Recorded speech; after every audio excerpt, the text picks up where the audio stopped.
Well, I've been sitting here for an hour, and you know who I've been waiting for? It's JQ. He's late again. Just late. You know what? I'm going to stop complaining and just drop that intro. Drop that intro. He knows this is an important podcast, and he's not here. He's late. He's late. He doesn't respect the progress. He doesn't respect the process. That damn JQ. Anyway, he should be here by the time this interview is. He should be here by the time I go through my introduction and all that stuff. We shall see. Who knows? JQ be late to his own funeral. Tell you. 2023, he's been late 2 times. Late. Anyway, we got RC to talk about. Drop that intro.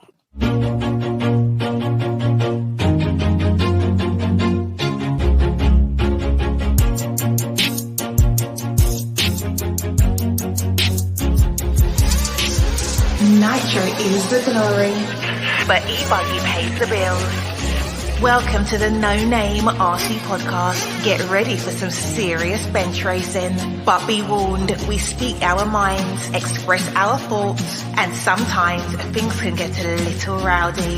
Hate, and he just was influenced by the hate coming from the left, the hate coming from the right. And let's get back to more club racing and less of this money-grabbing book racing. It's hard not to be arrogant when you're always right. Yeah. See what I mean? That's exactly why people call you arrogant, Max. You may not agree with everything we say, but it's definitely worth a listen. And our pick, can you stop whatever you're doing? Join your host, Lefty the Great, with co-hosts and guests as they get together to chat RC. Hey, after that race that I watched this morning, I have to talk about it.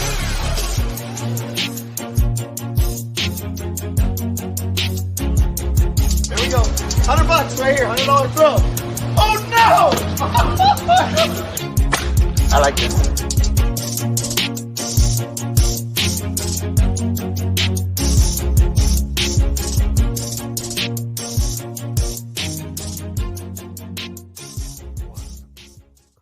Yes, indeed. Nitro is the glory, but e-buggy pays the bills. What's going on, everybody? Welcome to episode number 220 of the No Name RC podcast.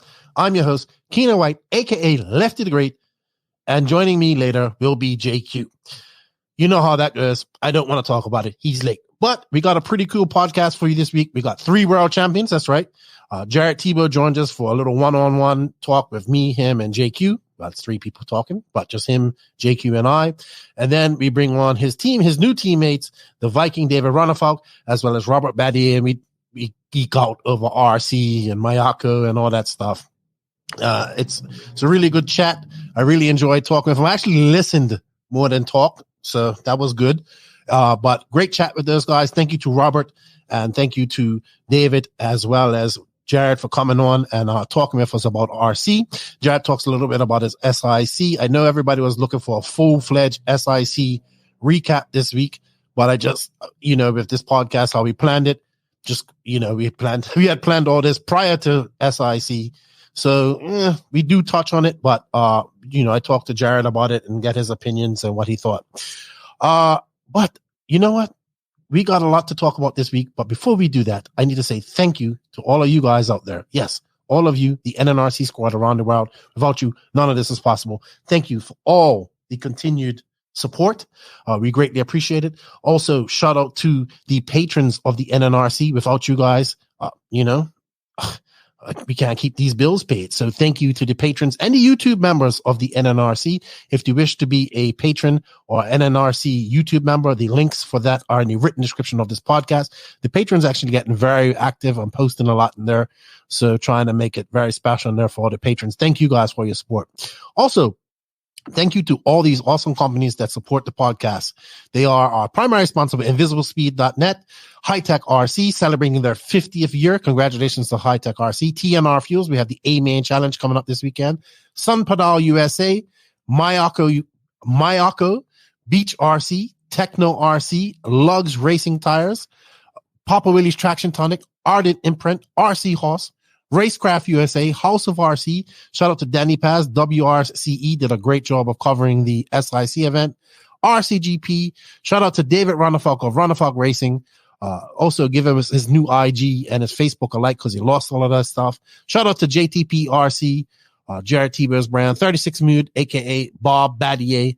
And of course, shout out to my good friend, the Dr. Alexander Hagberg, and shout out to Clinic RC. But as you guys have noticed, they've also ventured out and created their own engine brand called Race Tech. Now, I remember when Tony was talking to me about this, he wanted to develop a budget-friendly racing engine. So this is the Racetech 3P.213 port race spec engine. He's been developing this for over 12 months, designed and developed in the USA. The Racetech 3P engine has a 3+2 port design and in a die-cast crankcase. It has high-quality bearings to ensure long life and smooth RPMs.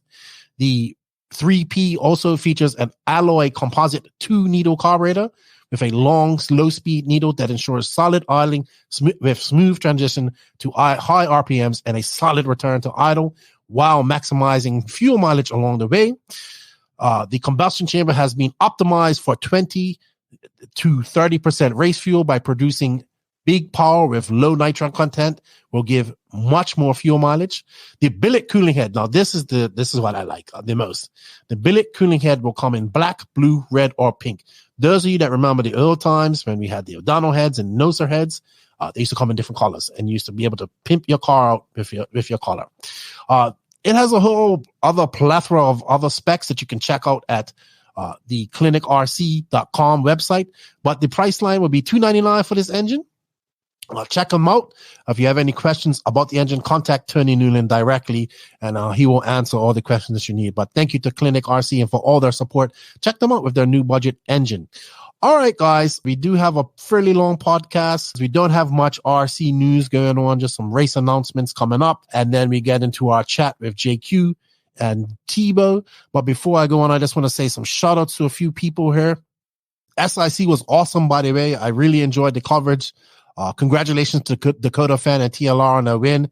Phend absolutely swept that race. Wow. I'm just saying in my brain, like, who's going to beat Phend? Mayfield looked okay with his Tekno. He came second, I think, in Nitro Buggy. He was fast and truggy too, but had a flame out. And then I think he lost a wheel near the end when he did. But Mayfield is going to be up to pace soon. Tebo didn't have the best in Nitro Buggy, had a good, I think he finished 15th, but broke a wheel. He talks more about that in our interview. But yeah, great first race. Congratulations to everybody that went there. I watched it. I thought the coverage was great.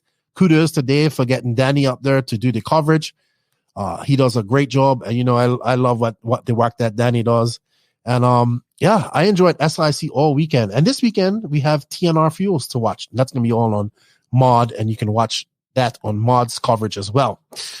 All right. Off-road. So I got to show you this. I posted this today. I did not say the name properly, but it's offroadrcracer.com. This is a tumbler. It's a cup. He also has sent me some hats and t-shirts, but he's also my buddy George and Toby and a couple other guys from the Northeast RC Racing have started a podcast called the Northeast RC Racer Podcast, or NERP, as I like to call it. I listened to their first episode. Congratulations to them. I gave Toby some tips on how he can improve his video and all that stuff and some software to use. So I hope they use it. It's always good to see more podcasts and more people coming out. They're going to focus mostly on the Northeast racing, which is great. We have the Eng Racer podcast, which is like Engineer Racer podcast, another podcast coming out of England. This features Michael Orlowski and Trish, who's the engineer, Ryan Clark, and I can't remember the other gentleman's name, but I was listening to their podcast here recently. That dropped last week. So you can check them out on my personal Facebook. Shout out to Lucas Lauren, man. Lucas Lauren made a 3-part documentary from the Fall Roll race. And I think this is so great. He didn't focus on any top drivers. He focused on local drivers. It was David Olson. He's doing well. And these 2 young local, young female drivers from the Southeast. I have to say that I thought this is one of the best RC documentaries that I've ever watched. I really enjoyed it, Lucas. Good job. I know you put a lot of time into the effort into this. So I think you guys need to go there, smash that like button for Lucas, smash that sub button, leave a comment, Let's help because, he's doing great work, man. And I really, really enjoyed that. Also, Wheel and Trigger dropped another podcast. That's Brent Densford. That's Lucas's boss out of Beach RC with Chase Erlach. Dude. He's actually going to be our guest next week. I interviewed him. So check that out. It's good to see all this content coming out about RC. The more RC content out there, the better it is. Somebody will catch on to that. Also, speaking of content, I met the Hall brothers. Well, one half of the Hall brothers, the younger half, Tommy Hall, I believe his name was. I met him at the Florida Carpet Race. Very nice young man, him and his father. He's also a European champion. Him and his brother have a YouTube channel as well. And I looked at it for the first time yesterday. I know it's been out for a while, but I really sat down and looked at it. And they do a really good job, man. I like what they're doing. So go check it out. We need to support as much RC content out there because, as you guys know, as much RC content out there in the interwebs floating around, it's a good thing. So we need to, more content out there, the more RC we get. So with all that said, we're going to go on to some high-tech RC news. And then we'll come in and have an interview with Jared Tebo and JQ. JQ joins me for some RC news as well. And let's get this ball rolling. Thank you to everybody. If I missed somebody, thank you to Offered RC Racer for sending me the stuff, man. Check them out. They're doing branded clothing for RC purposes. One of the shirts says, "I love the smell of nitro in the morning." Well, that's right up my alley, right there. So thank you to George for sending that all out to me. And hey, let's get this podcast going.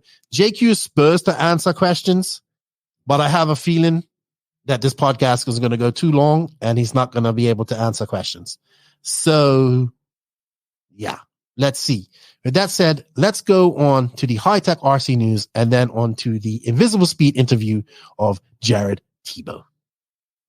Well, JQ, you got a beer. You feeling better than when I first talked to you 5 minutes ago? Yeah, much better now. Thank you. The reason why you're not feeling this is because you're late. The podcast starts when I arrive. I have told you this many times. I have no idea why I insist on being here on time and sitting around like an idiot for an hour waiting for you. I always say I'll take that time to do something. Anyway, it was half an hour. You know what? We got a lot to cover in this podcast. We got 3 world champions, a village idiot, and Lefty. But we have a little bit of RC news to talk about before we get on to our world champion chat. Notice that you are not included in the 3 world champions of that. You are definitely the village idiot in that title. You just know that, right? So I just wanted to say congratulations to Hitec, who is the sponsor of the Hitec RCD News. They're celebrating their golden anniversary as a world-renowned influential electronics manufacturer. They were founded in 1973. They're celebrating their 50th year of operation. They've been a big supporter of the NNRC and myself and continue to be a big supporter of the NNRC and RC. They are growing. I think we'll be together at the DNC. I'll be in the Hitec booth doing all my stuff out of there, so come by and see me. But really proud to be a part of Hitec. I remember using their servers 20 years ago when I was racing back home in Bermuda. And they've made a great push at getting back into racing over the last 2 years. So it's awesome to see more racers coming back to Hitec and trusting in Hitec for their server and charging needs. Remember, 50 years of Hitec being in business. Congratulations. If you want to purchase some Hitec equipment, go to Hitec RCD / where to buy. And or if you're buying them from a hobby shop, just say you heard about it on the No Name RC podcast. Congratulations to Hitec on their 50th year of operation. JQ, a couple of things I want to talk about. We got the TNR Fuels A-Main Challenge this weekend. I heard it's going to be pretty big. We got Tebo going. Lots. Oh, dude, did you see Lots broke his foot at SIC? No.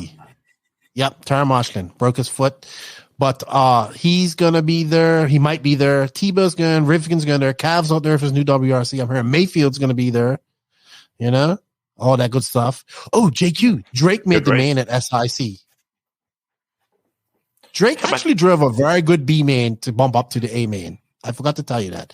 But I don't want you to get your hopes up because that doesn't mean that because Drake done well at SIC, that means you will do well with DNC and all this type of stuff. So don't get your hopes up. We have some RC news to talk about. I'm just hoping one day he grows up and starts racing 40 plus.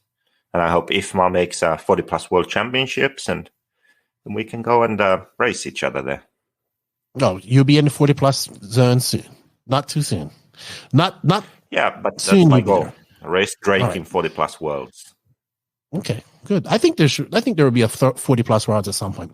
Anyway, yeah, we got the TNR Fuels AMA Challenge petitioning. Okay. Thank you for interrupting me. TNR Fuels A-Main Challenge coming up this weekend at Thunder Alley. Chris Nelson's giving away a lot of prizes. It have full coverage on Mod. You can check all of the... I'll be posting all the links on Facebook as well as in the Patreon as well. I'm going to post a lot of stuff on the Patreon as well, so check it out there. We have the Montpellier warm-up this weekend as well. JQ, the actual race is February 12th. Robert's going to that. I see that the SIGP is back. You went to this race, I believe, in China, right? The Sampadao factory? Yes. I did a few years ago. Ryan Lutz was there. Billy Easton was there. Billy Easton is racing again too. He was at this Clash of Champions race and that I was watching 10 scale race. So great. Yeah.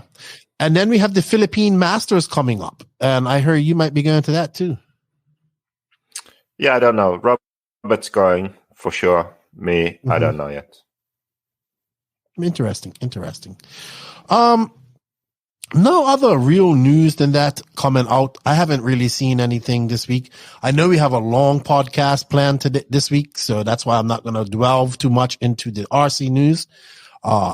As we go, we do have these 3 world champions and you coming on and me.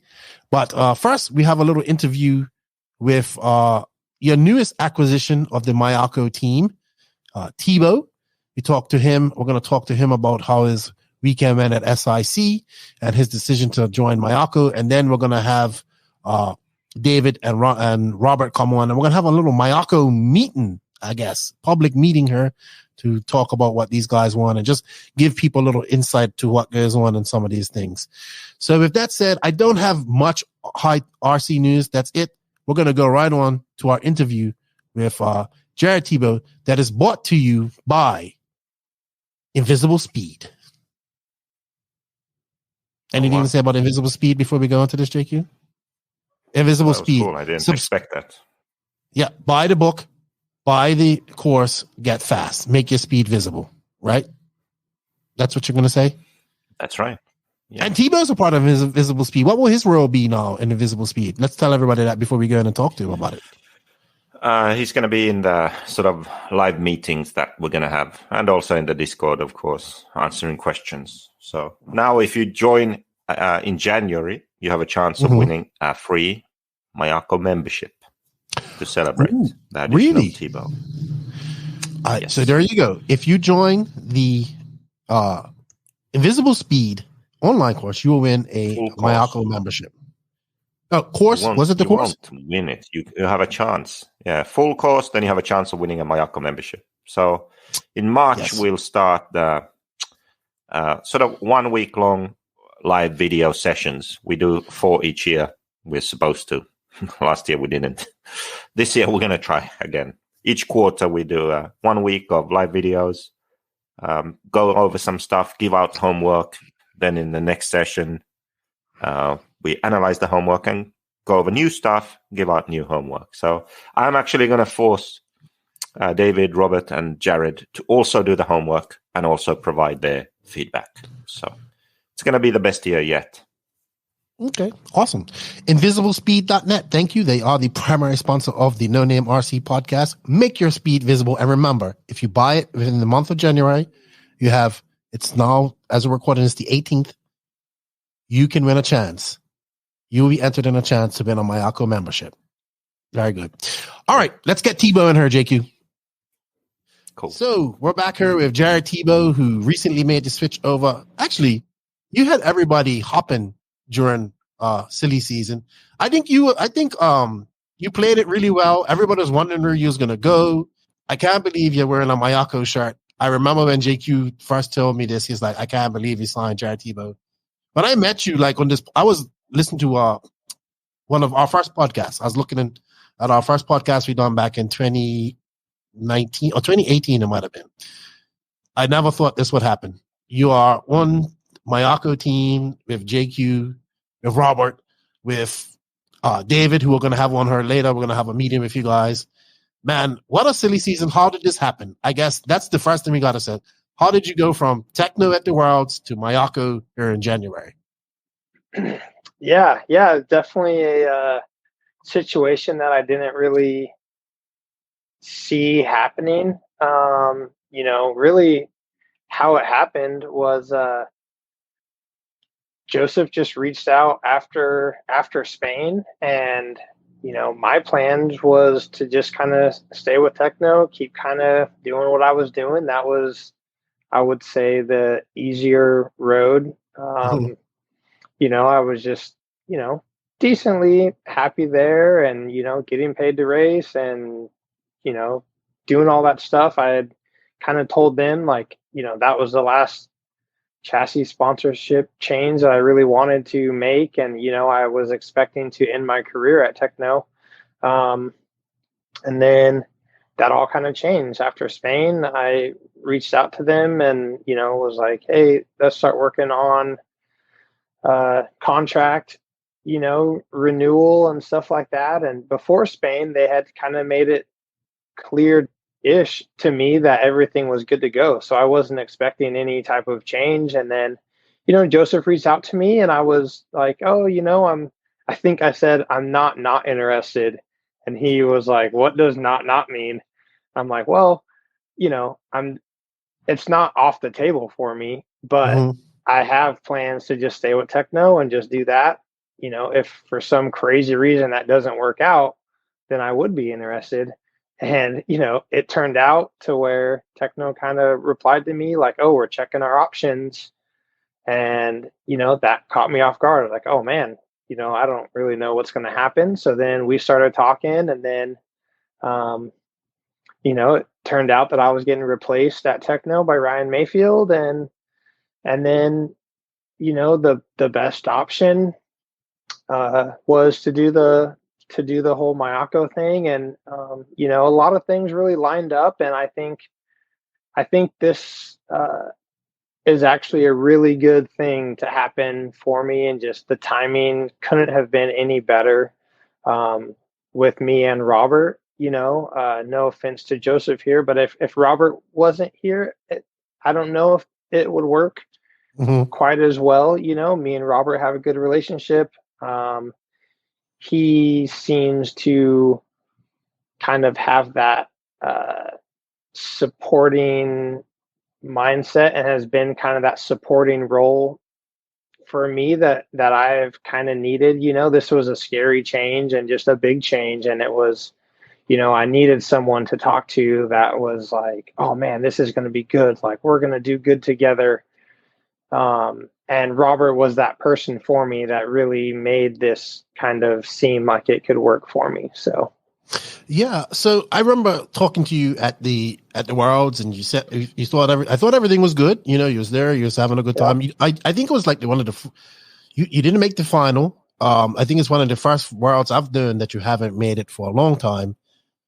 When Tekno said that, okay, we're going to look at options, did you know like they were looking at Mayfield at that time? Was that the rumor, or how was that? How did that happen? It's kind of funny. I do know because Ryan called me and he was like, oh dude, we're going to be teammates. Okay. And I'm like, I don't think so, but you're actually probably going to replace me. And so, unfortunately, I did kind of know. And, I think they must have, kind of told it to him maybe a little different than they told it to me. And so, yeah, it was kind of a bummer how that happened. And, we're both family guys. And I think he felt really bad about that. And, it was a little awkward between us for a little just because he didn't want to do that to me. But he didn't have any other options either, I don't think, to make it work for him and what he needs. So, it's a small, tight-knit community here in the RC, and, he's married, he has kids, so do I. And so he understands that it's a big deal, which, a lot of keyboard warriors out there have just no idea. They're like, oh, they're just chasing whatever and the money and blah, blah, blah. And it's so much more behind the scenes to make sure that everything works. And, like at the end of the day, it's our job. Like, no one goes to work for free. And exactly, I have bills that I have to pay, and, my kids eat food just like a normal family eats food. So yeah, it was wildly high stress, just trying to make sure everything is going to work out. And, I wasn't planning on switching it up. The hot race thing was planned. I knew that was going to happen. But I was kind of expecting to stay Tekno. But, life is wild. Sometimes you make a whole lot of plans and, none of them really play out. And when you look at it, you can't see the end, and maybe things happen for a reason. Like, say I was so upset that I missed that World's Main. Because I work really hard. I take my racing very serious. And I thought I put everything together to make that main, and I was going to be happy to race around that 5th, 6th, 7th range. I wasn't going to win. But I think if I would have had, if I didn't do the setup change that I did for the semi, I think I would have made it no problem. I think I would have been right in that 5th, 6th, 7th range. And then maybe like none of this would have happened. So sometimes it's hard, you wish you did things differently, but,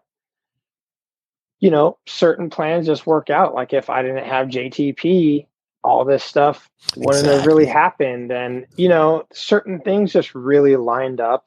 Joseph and I have had a really interesting relationship, I would say, for 20 years.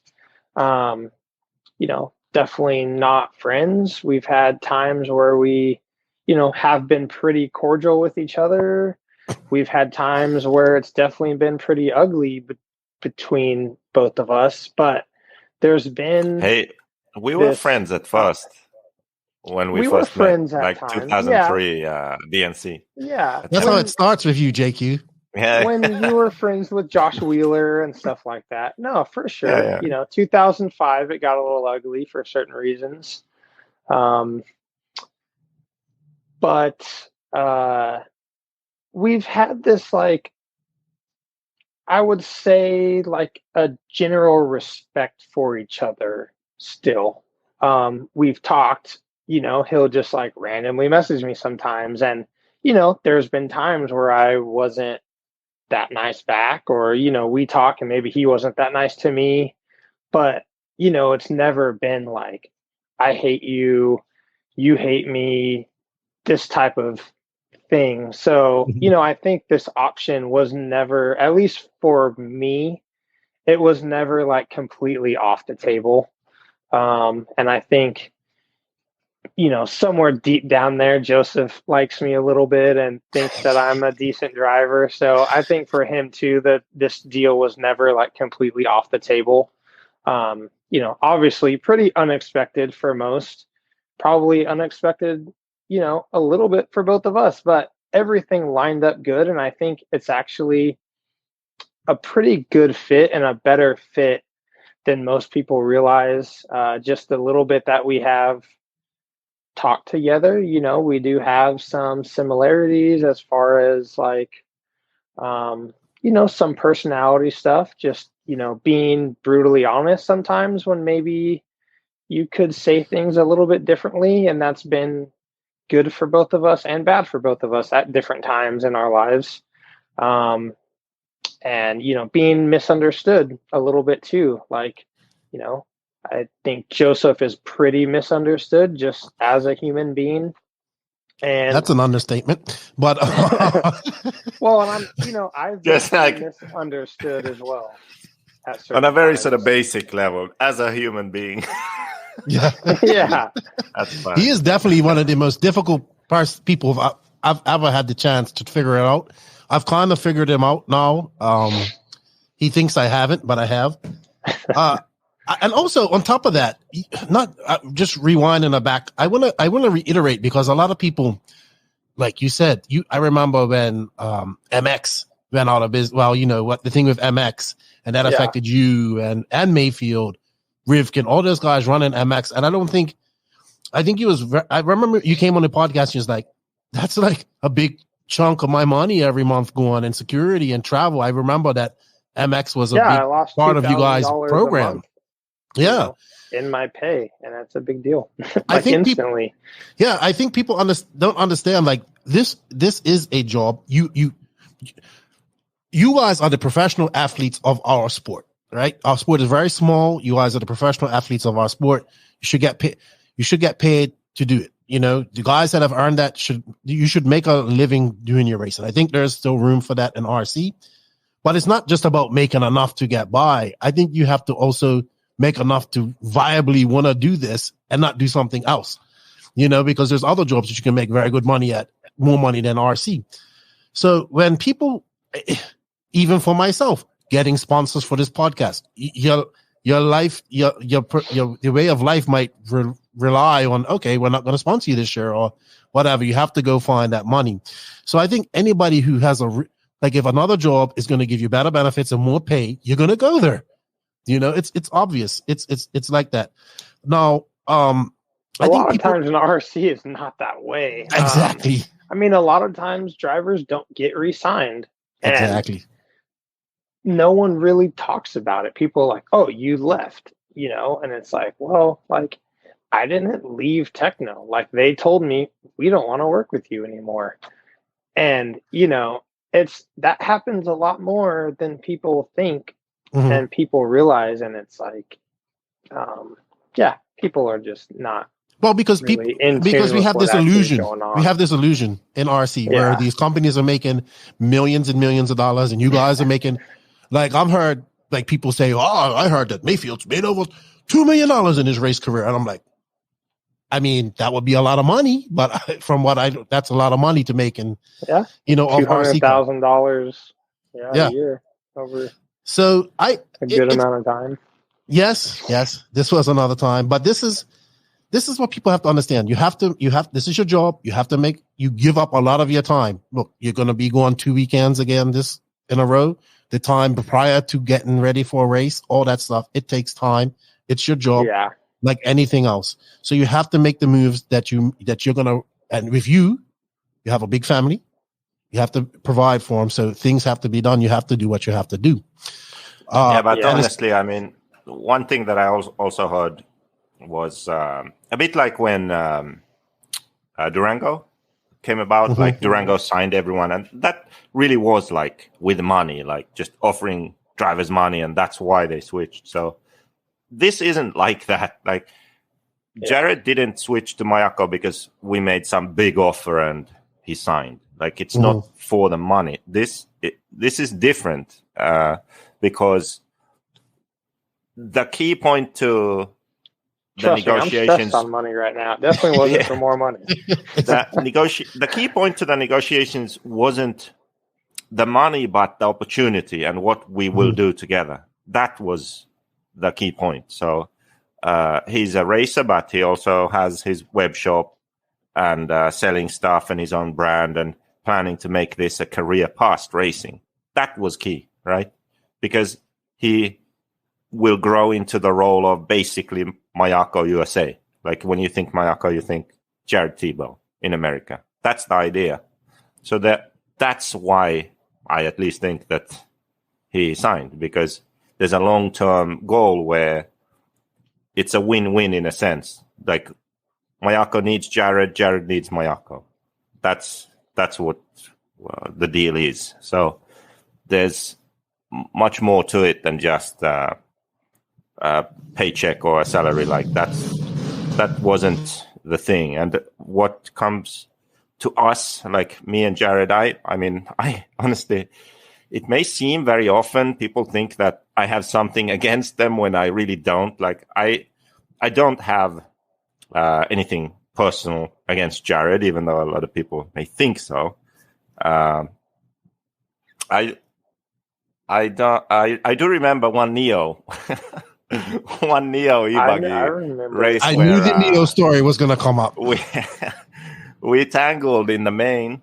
I was actually in the main, believe it or not. And it was in the B main. It was in the B main. Tangled? Yeah. Are you sure? That's why I was so upset. Was because we were both in a transfer spot. Oh, okay. Okay, I remember wrong. And it was a little bit of a reckless move. And so then I lost that year there was that bit. boom at the end of the straight. So me and Bloomfield go in side by side, and then when we come out, we touch. And Tebo had snuck down the inside, and when we touched, I like ping pong ball right into Tebo, and Tebo flies on the straight, and basically he's out. And then he waited for me. I don't even know that you were. I didn't even know that you tangled. See, I thought you just came across and was trying to block me up that jump and sit me onto the straightaway. Yeah. But, so anyway, yeah, then I did wait for you. Yeah, he waited for me to like come around again, and then he took me out at the end of the straight in that berm. So that's one. I never let off. Yeah, I remember that. So I go around the berm like this, and he just kept it pinned straight. Boom, perfect T-bone. T-bone. I flew into the T-boned you, I guess. Yeah, that was cool. Yeah, that was a low point. We got into it, got pretty heated afterwards. That was definitely a low point, I would say. Yeah, but things like that, like I'm just that kind of person where I don't really hold a grudge for those kind of things. Like you have to go sort of pretty deep to get me to hold a grudge against you, I would say. So I wouldn't worry about that. Okay. And I'll be honest with you. He was very excited to have you on because he just kept saying, "Oh, I can't believe Tebo's going to be driving a Mayako." That's what he just kept saying to me. He held that excitement away from me pretty good. So I couldn't really tell if he wanted me or not. He's good at masking it, trust me. But he was, I've no JQ. All right. You also made some switches to Ultimate engines. I kind of thought that was natural with your affiliation with Brent at Beach RC. You're a Beach RC driver, which is good. Ultimate's like blowing up in America. Hot Race is definitely one of the fastest, if not fastest wearing brands of tires in the world. And I would say it's probably in second behind JC in America right now. You have been on AKA forever. I remember you went to Proline for like a year, went back to AKA. That decision was to come. I think at the end of the year, you was probably like, yeah, I'm going to be doing Hot Race. Or you said before that. So when did that decision come up to change from AKA over to Hot Race? I mean, honestly, this Hot Race deal has been kind of in the works since like 2018. Me and Nicola have been friends for a while. He ran Kyosho and stuff. And so it's been in the works for a long time, just like the timing never really worked out. 2019, I was pretty much planning to run Hot Race, but Tekno told me that I couldn't, that they wanted me to stay on AKA. So that kind of derailed it a little bit. And then, with the Horizon and AKA thing and just last year just didn't go how it really should go as far as, for handling the racing side and everything like that. It was just something that was, had been in the works for a long time and something that we both wanted to happen. And the timing was finally just correct for it. Okay. Good stuff. How did you, so now, okay, let's move on a little bit further. You got the Mayako car, you did some testing. By the way, I had secret spy video of that from, at Hobbyplex. Omaha. Yeah. Yes. You felt, now what really encouraged me is like, I talked to like Shelby. He was all excited about it. And he's telling me how good you was doing and how you felt. So I'm doing Shelby for quite a long time. Nice guy. What's up, Shelby? Tampa lost. So no Tampa in the playoffs. They were sucked all year anyway. He's a football fan. He likes the Chiefs, though. Yeah, he's a Chiefs. Tampa beat Chiefs in Super Bowl. But you went on there, you went to Thornhill, and then you was confident enough to go to SIC 23 here recently. Tell us a little bit about that decision and how you felt when you first picked up the car and went driving it and all that stuff. I mean, Omaha went way better than expected. And I think that was like, it was maybe a good and bad thing. I put on like a setup that David had ran that was like high grip, and normally I don't feel comfortable at Omaha, and the car was literally incredible there. Shelby raced it, and he had his best race he's ever had. And then I drove it on Sunday, and it was like, oh my gosh, this car is insane. Like, I was ready to go race anyone, anywhere, and it just felt really good, which was a good thing. Mm-hmm. But, I think it was masked pretty heavily on just that's a really specific track. It is. And we just had like the correct setup that really worked there. Mm-hmm. So then, unfortunately, I didn't get my cars early enough to be able to run at my home track at all. Like, I can't really drive locally from December until April, which, is a downfall. It's not ideal. There's some tracks I can kind of go to, but I got to travel pretty far. So then, I was thinking I was going to go to Thornhill more, and it just didn't really work. Just everything was kind of delayed, and things, just with the hot race stuff and like the new website and trying to get all the Mayako stuff. And there was just so many moving pieces. I didn't get to really go to the track as much as I thought I was going to go to the track. And I kind of needed to make a decision on what races I was going to go to so I could book stuff. Just to be completely honest, like Joseph was pretty against me going to SIC. And then I was talking to Robert and some of the other Mako people, and it was just a little bit kind of, I think, lost in communication some. And, a lot of the Mako USA guys were really trying to get me to go to SIC. Should I have gone? Should I have not gone? I think it was really good that I went, because race conditions, you learn things that you just don't learn testing. I think that, like I have said before, maybe testing is not my strongest suit. And it's hard when you go run by yourself, because normally, if you don't have something to really base off of, like, I can outdrive some things, and it's like, oh man, my car feels pretty good. Like, I'm going around good. My lap times are good. So I didn't want to just try to do a bunch of testing and then show up to DNC and then just not really know like where I was going to stack up. People will forget my result at SIC most likely after this weekend. This is the truth, though. This is the truth. Results like disappear pretty quickly, just like wins disappear pretty quickly, And so I wanted to just see where I was going to stack up and just get that out of the way. Like I said, in my career, like, I don't need to prove anything. I've won plenty of races. I don't feel like I need to prove anything. If I have a bad race, like, yeah, it's a bummer, but it's not going to change my life. If I wanted to have a good DNC, which I want to have a good DNC, in my opinion, I needed to go to SIC.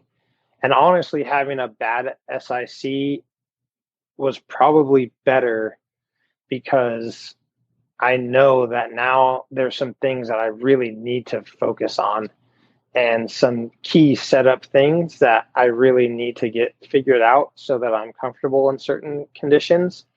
But on the positive side, like, I was fast.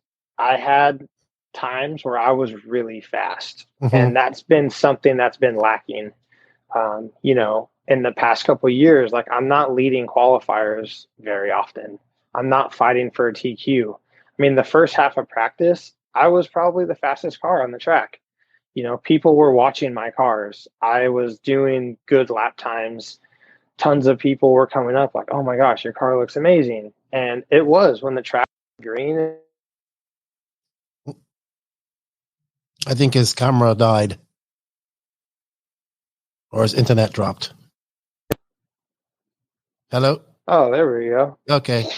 There we go. Sorry about that. We'll go back in 3, 2. You was talking about the track was green. The track was 3, 2, 1. Yeah, so when the track was green, I had really good speed. The car was just fast. I was driving really well. Like, I could drive accurate. Race time races, traffic is crazy. And like, I could go around through traffic really well and felt really comfortable. So as the track was changing, which I knew this was going to be the hard thing.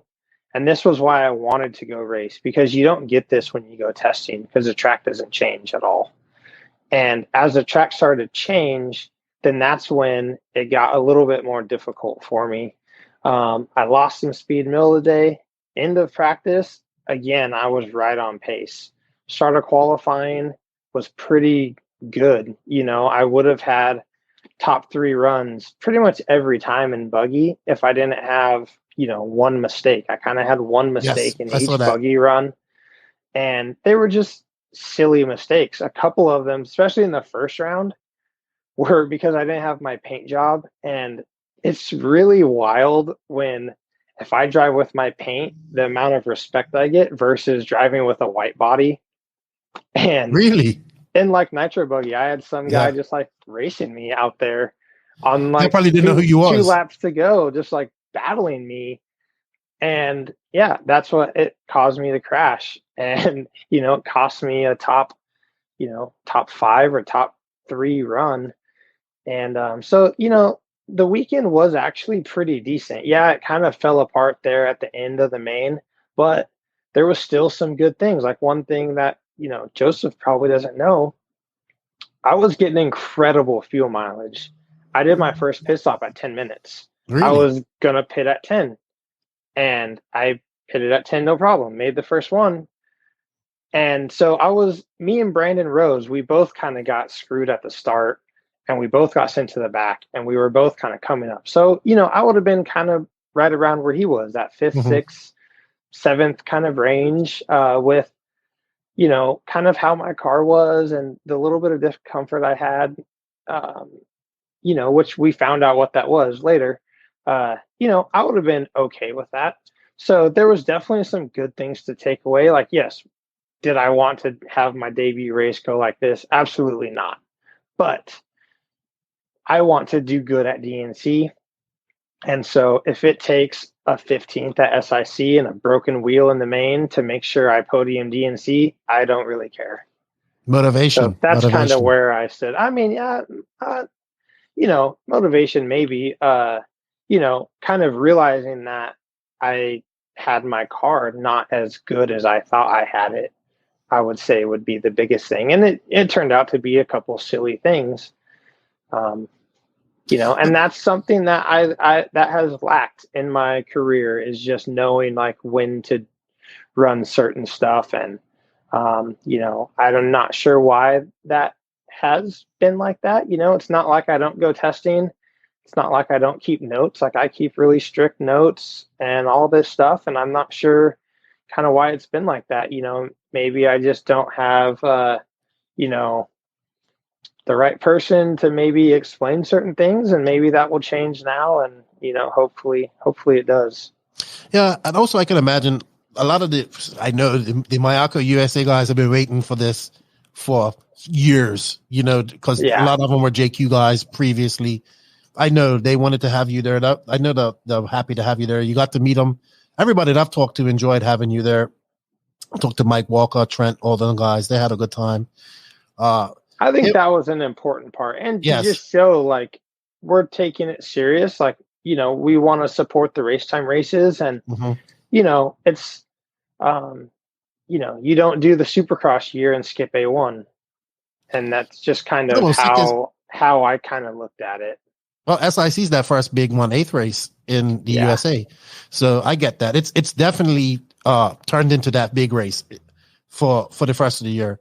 I wanted to just talk about the race a little bit, if you don't mind. I enjoyed the layout. It was, I've watched Sick enough years to know how it gets. I know it gets smoky. That's why I never want to go.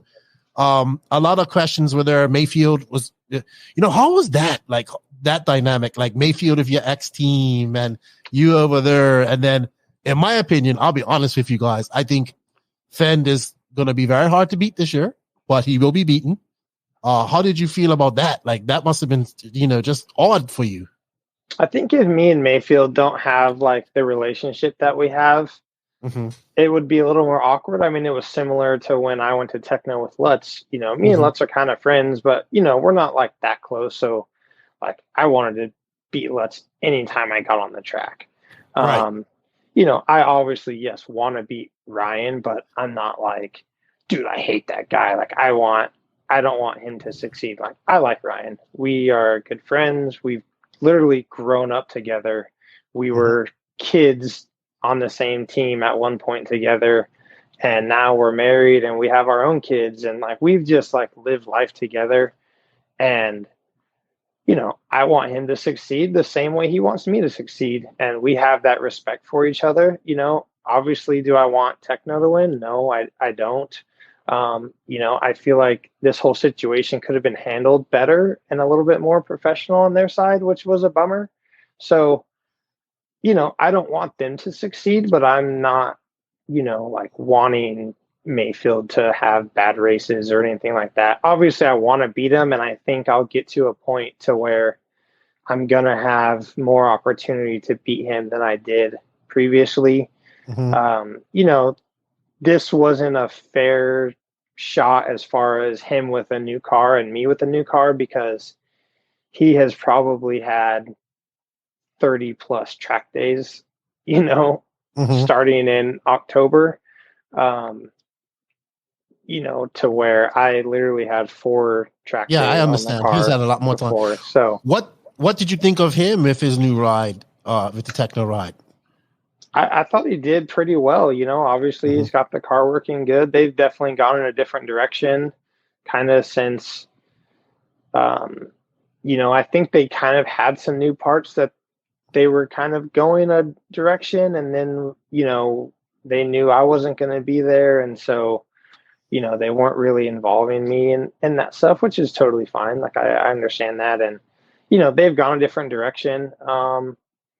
I think the car in race conditions is a little bit harder to drive as far as like when you're trying to battle. And, but if one person can drive a car that's not handling ideally, it's Ryan. He's kind of shown that throughout his whole career. So, I think he's going to do good. Do I want to beat him? Yes. Do I think I will be able to beat him? Yes, I do think I will at certain times. How about Phend, man? He's looking kind of untouchable at this moment. Do you think he's just...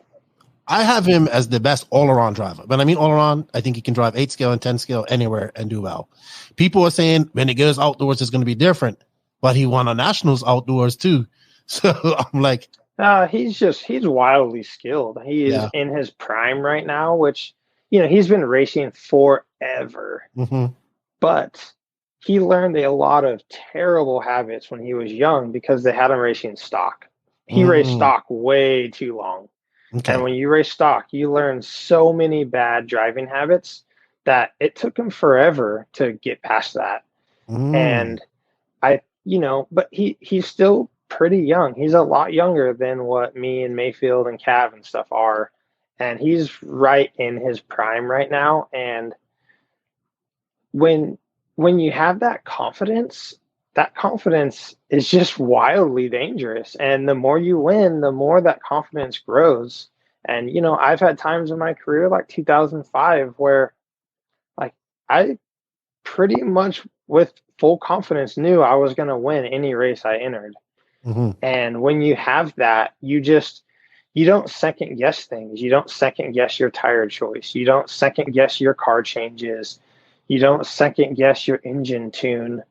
And as that builds, you just build confidence. When you're like unsure of things and, you're like, man, last time out, I made the wrong tire choice for the main. Like this time I really need to make the right tire choice. So then you start second guessing yourself. Same thing with car setups. When you are making some of the choices that aren't what you need to be making, it's difficult to have that confidence to just start making the right choices. And like where he's at, he's so confident he can make the wrong choice and he doesn't even realize it. And, that's probably just where he's at right now. And he's beatable. Everyone's always beatable, but Same thing. I like that guy a lot. We're good friends. No problem with him at all. He's a good, clean racer. I mean, we had a sick freaking battle at the start of Truggy. Oh, it was great. Sontag, Mike Sontag's pit. I think personally is what won that Truggy race for dude. That was so fast. I screwed up. He pitted like 2 laps later, and I kind of bobbled. Like my pit was good. My crew did a good job. I screwed up, and that's kind of how he passed in the pitting. But I mean, Mike does a great job too. Oh, it was fast. It was flying fast. My crew was awesome. But I had some good things like that Q2 of truck. When I TQ'd, Dakota had a higher percentage than me, and I always look at race percentages. And when Dakota gets 99%, he normally never loses. Mm-hmm. He normally has a lower percentage. Like a lot of his TQs are with 97, 98%. And I actually TQ'd over him with a lower percentage, which was a really good confidence booster for me because like I had legit speed over him, which doesn't normally happen.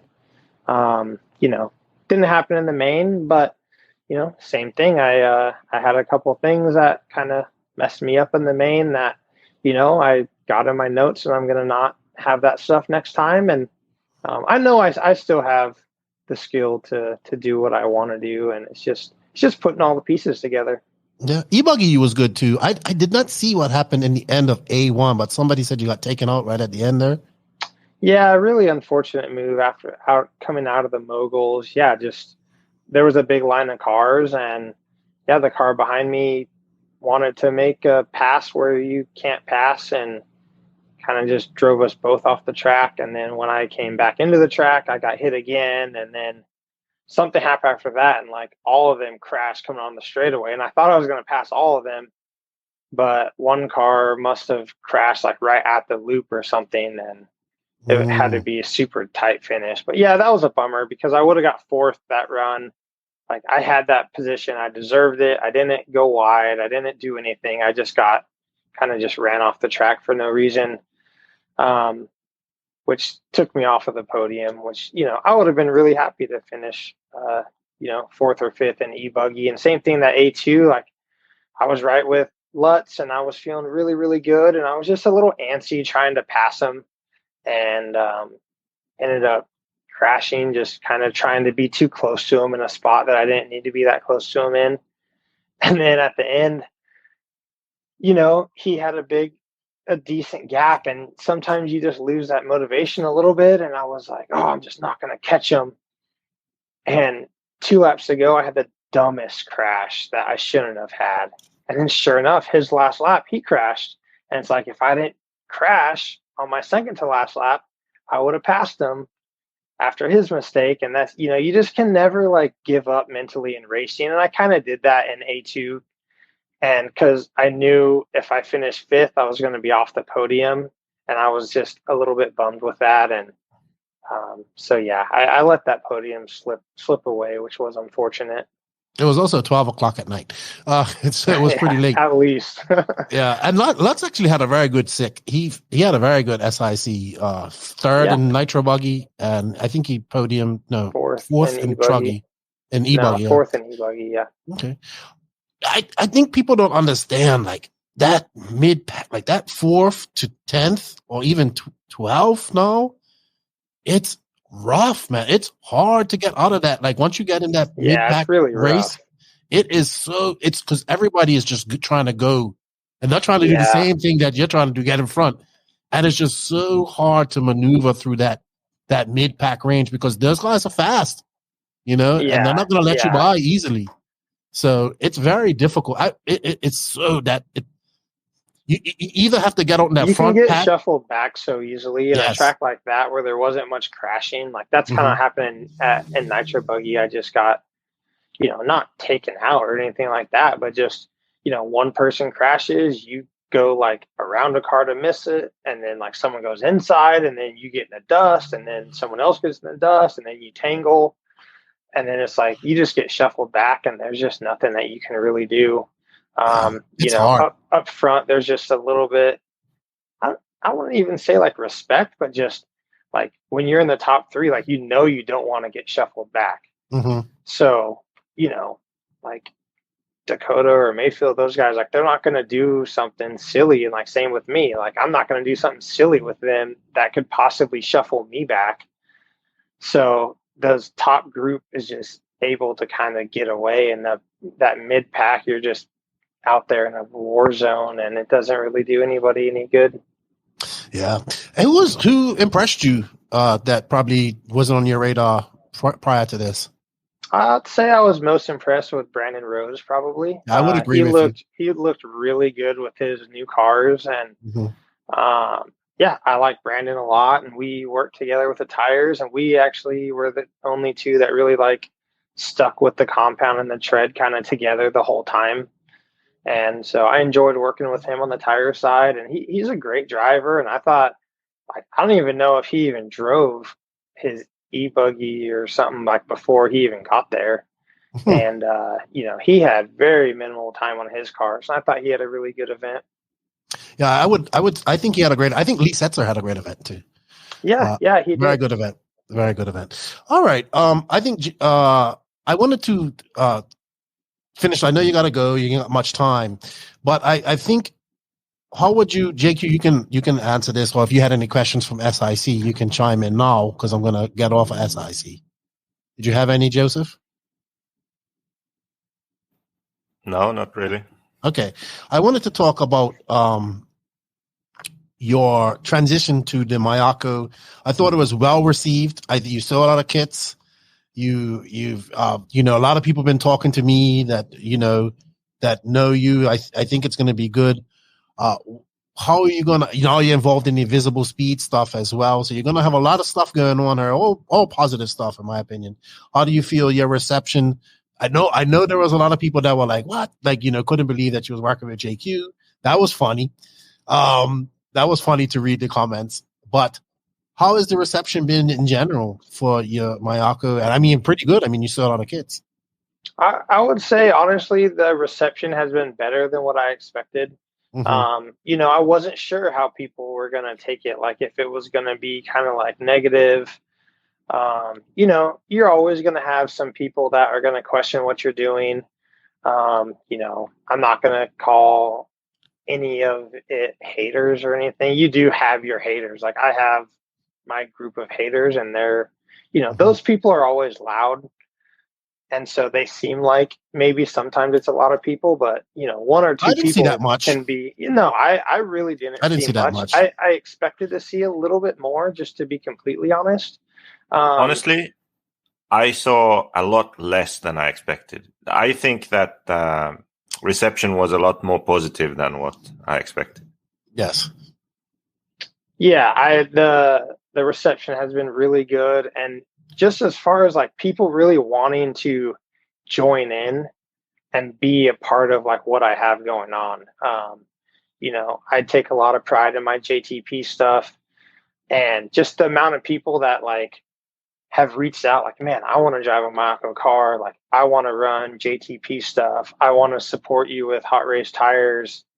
All of that stuff has been really, really encouraging, and has been quite a bit more than I expected, like, early on. I expected that stuff, especially like for next year, like for 2024, to see like a whole year go by. But even just before anyone even saw me drive a car, to be like, dude, I want to join in on you. This looks awesome. This all sounds awesome. Like, can I be a part of it? That part has been really encouraging. Awesome.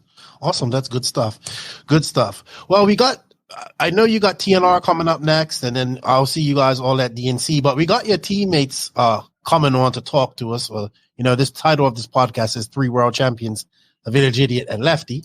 So we have to have 3 world champions on. Did you want to reiterate anything before we move on to that part of the podcast? Or JQ, did you have any questions for Jared before we bring in Robert and David? No, we can move on. How about you, Jared? You all right with that? How's your wife taking this? She's going to be busy now, real busy. Yeah, this holiday season has been really tough on our family, actually. just the high stress with me and just the workload. I was doing those Tekno kits and things, and really just for some extra money, just because I wasn't sure kind of what was going to happen with all of this, and it was unfortunate just to have so much change happen during kind of that supposedly off time where just I've been working a lot too much, a little bit, to where the family's been sacrificed some, and but Megan, she's great. She understands. The kids, it's been harder with. There's been times recently where both my boys have told me like they hate my job and they wish I stopped racing RC, and why do I work so much, and why do I have to keep leaving? And that stuff's difficult to handle, and that's something that not everyone deals with racing, and not everyone understands, just kind of in this whole thing, like even just with Mayako and with Joseph and with Hot Race, and like if they want me to do something right away, like sometimes I can't just do it instantly. Like I homeschool my kids, and my wife, she works 3 days a week, and I have my website, and we have like all these things going on. So that's been really difficult to just balance. And, I haven't ridden my mountain bike in almost 2 months, which has not been that healthy for me. And just, staying up real late and things. So it's been a difficult time right now, just trying to balance everything, but I'm doing my best. I'm trying to work as hard as I can. And, there's definitely going to be some learning curves and growing pains along the way, but couldn't be happier to be joining with David and Robert. I like those guys both a lot. I respect those guys a whole lot. We're good friends. We've known each other for a very long time. And I'm excited for this opportunity. A lot of things had to line up for all this to happen. And I feel like it was really kind of meant to happen the way that it did. And just, I'm excited. I feel like it's the right thing to do. And the timing was just too good to be just like random coincidence. So I'm pretty happy about it. Sweet, man. I'm excited to see you there, and I'm excited to see you excited. And even Joe JQ's there staring into space. He's excited too. That's his excited face. And I'm not. Also, I'm going to give you a tip. When you deal with JQ, write down every compliment that he gives you, because it's not going to be many, and write down the dates and time, because you got to. I've already learned that a little bit. So. I have five. I have five compliments from JQ in 5 years of working with him, one per year. So I don't want to be too easy. No. All right. Let's get your teammates in here. Let's get the super team in here and have a chat with them. Thank you for being honest about SIC and all that stuff, Jared. And you always been honest when you come on these podcasts. And we look forward to seeing what you do this year. But let's bring in your teammates right now. So, as the title of this podcast says, we're here with 3 world champions, a village idiot, and Lefty. So, introducing our 3 world champions. If you don't know who they are Jared Tebo, David the Viking Ronnefalk, and Bob over there. Robert Badier, our good friend who I got to be really close with, and he got the new nickname. He actually got quite a few nicknames in South America, but Bob is the one that I like the most. Welcome, guys. Thank you for your time. Obviously, Jared and Joseph and I were talking previous to this. Now we bring on the other 2 members of the Mayako team. Happy 2023 to you guys. I haven't really spoken to you guys. How you guys doing? Thank you. Yeah, doing great. Happy to be in the new year with the new team and everything. Thanks for having me on. Bob, why are your eyes closed? Everything okay, man? You look tired, Bob. Are you no, tired? It's okay. Just okay. All right. He's stressed out because he's now been working with me for a month, I think. I'm more stressed. Yeah, more than a month already. Yeah, but see, the problem is you don't have him physically there where you can like just say something to him, like we was in South America. All right, guys. So no one expected this. We have, I guess, probably the super team, one of the best teams assembled in a long time in RC. Obviously we know David's pedigree, we know Jared's pedigree and Robert's pedigree when it comes to racing and world championships, but all of you guys have multiple wins. You're all world champions. Jared, you're a world champion in 10 scale multiple times. And David and Robert are 8 scale world champions. So, when this, I guess no one expected this. How did this happen? I guess we have to start off with you, JQ. How did all this happen? And, explain it. Like, did you think this would happen, JQ? Me? No, I didn't. Everything happened sooner than sort of planned. Mm-hmm. So when we started Mayako, the idea was that the first year we just sort of figure out the car, basically, and try to get members and sales.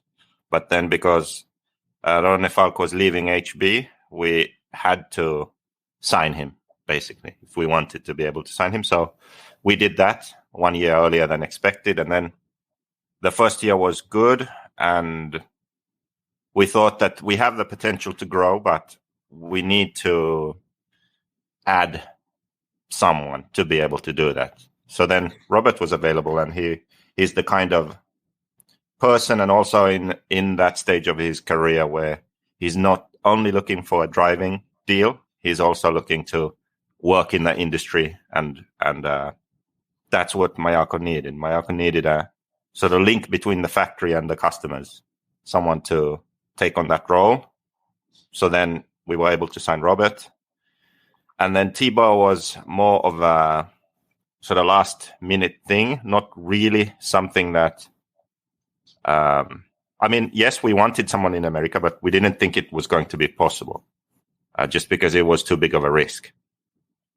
But yeah, then we figured out a deal right at the end of the year, and now we have Tebo too. So, if I would say that Ronnefalk was a surprise to me that we were able to pull that off last year.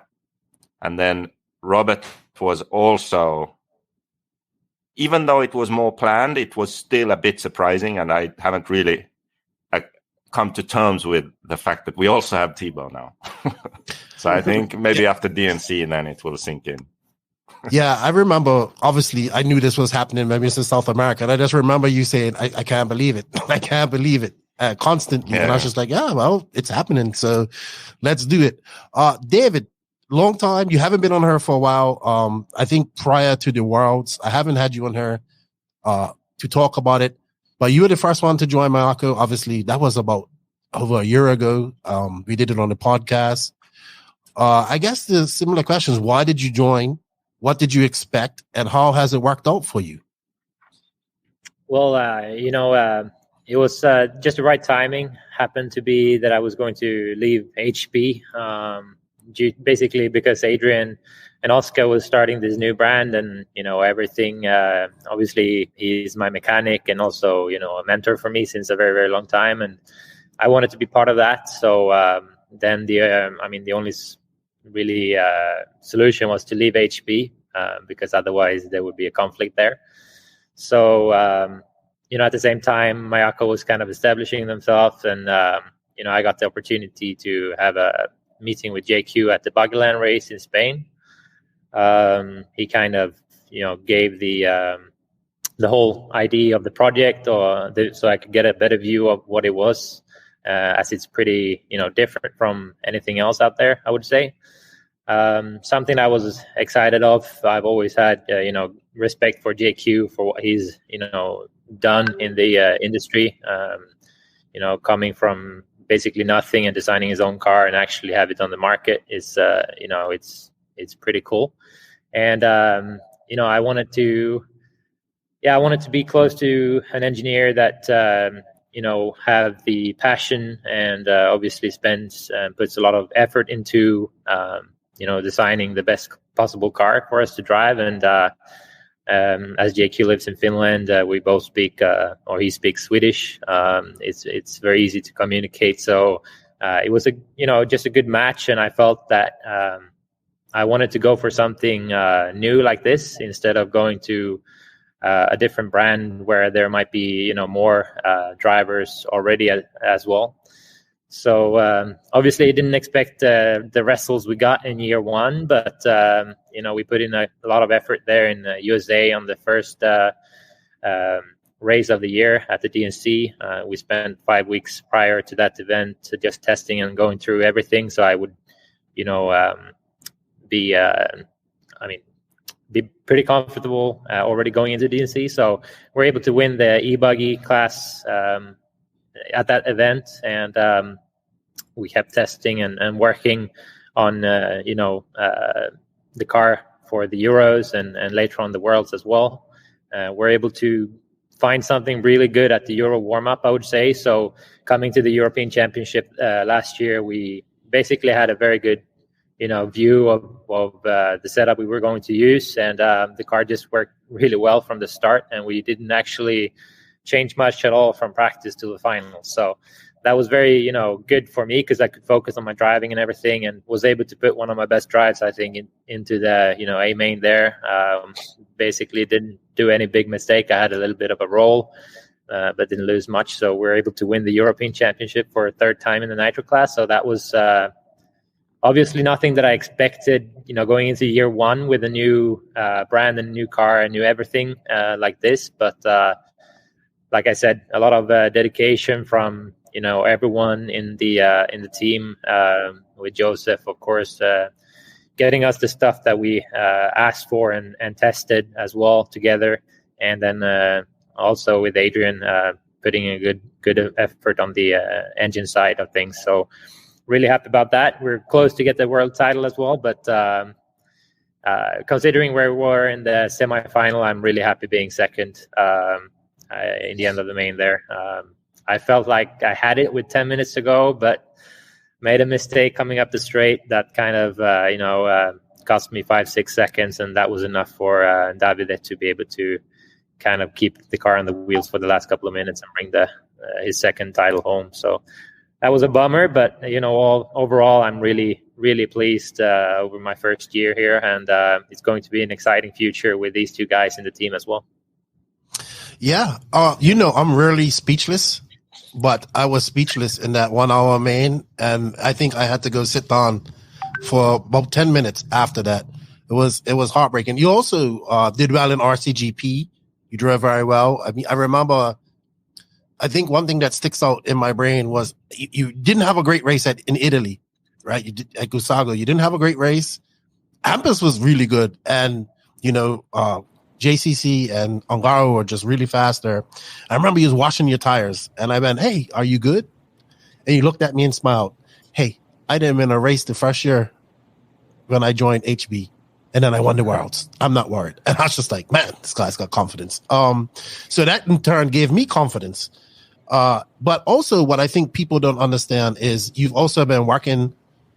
One thing I think all three of you guys share in common is you're also working with your own shop, the DR race shop, got your track in the back. You've grown the brand there in Sweden. I remember there were guys that traveled from Sweden.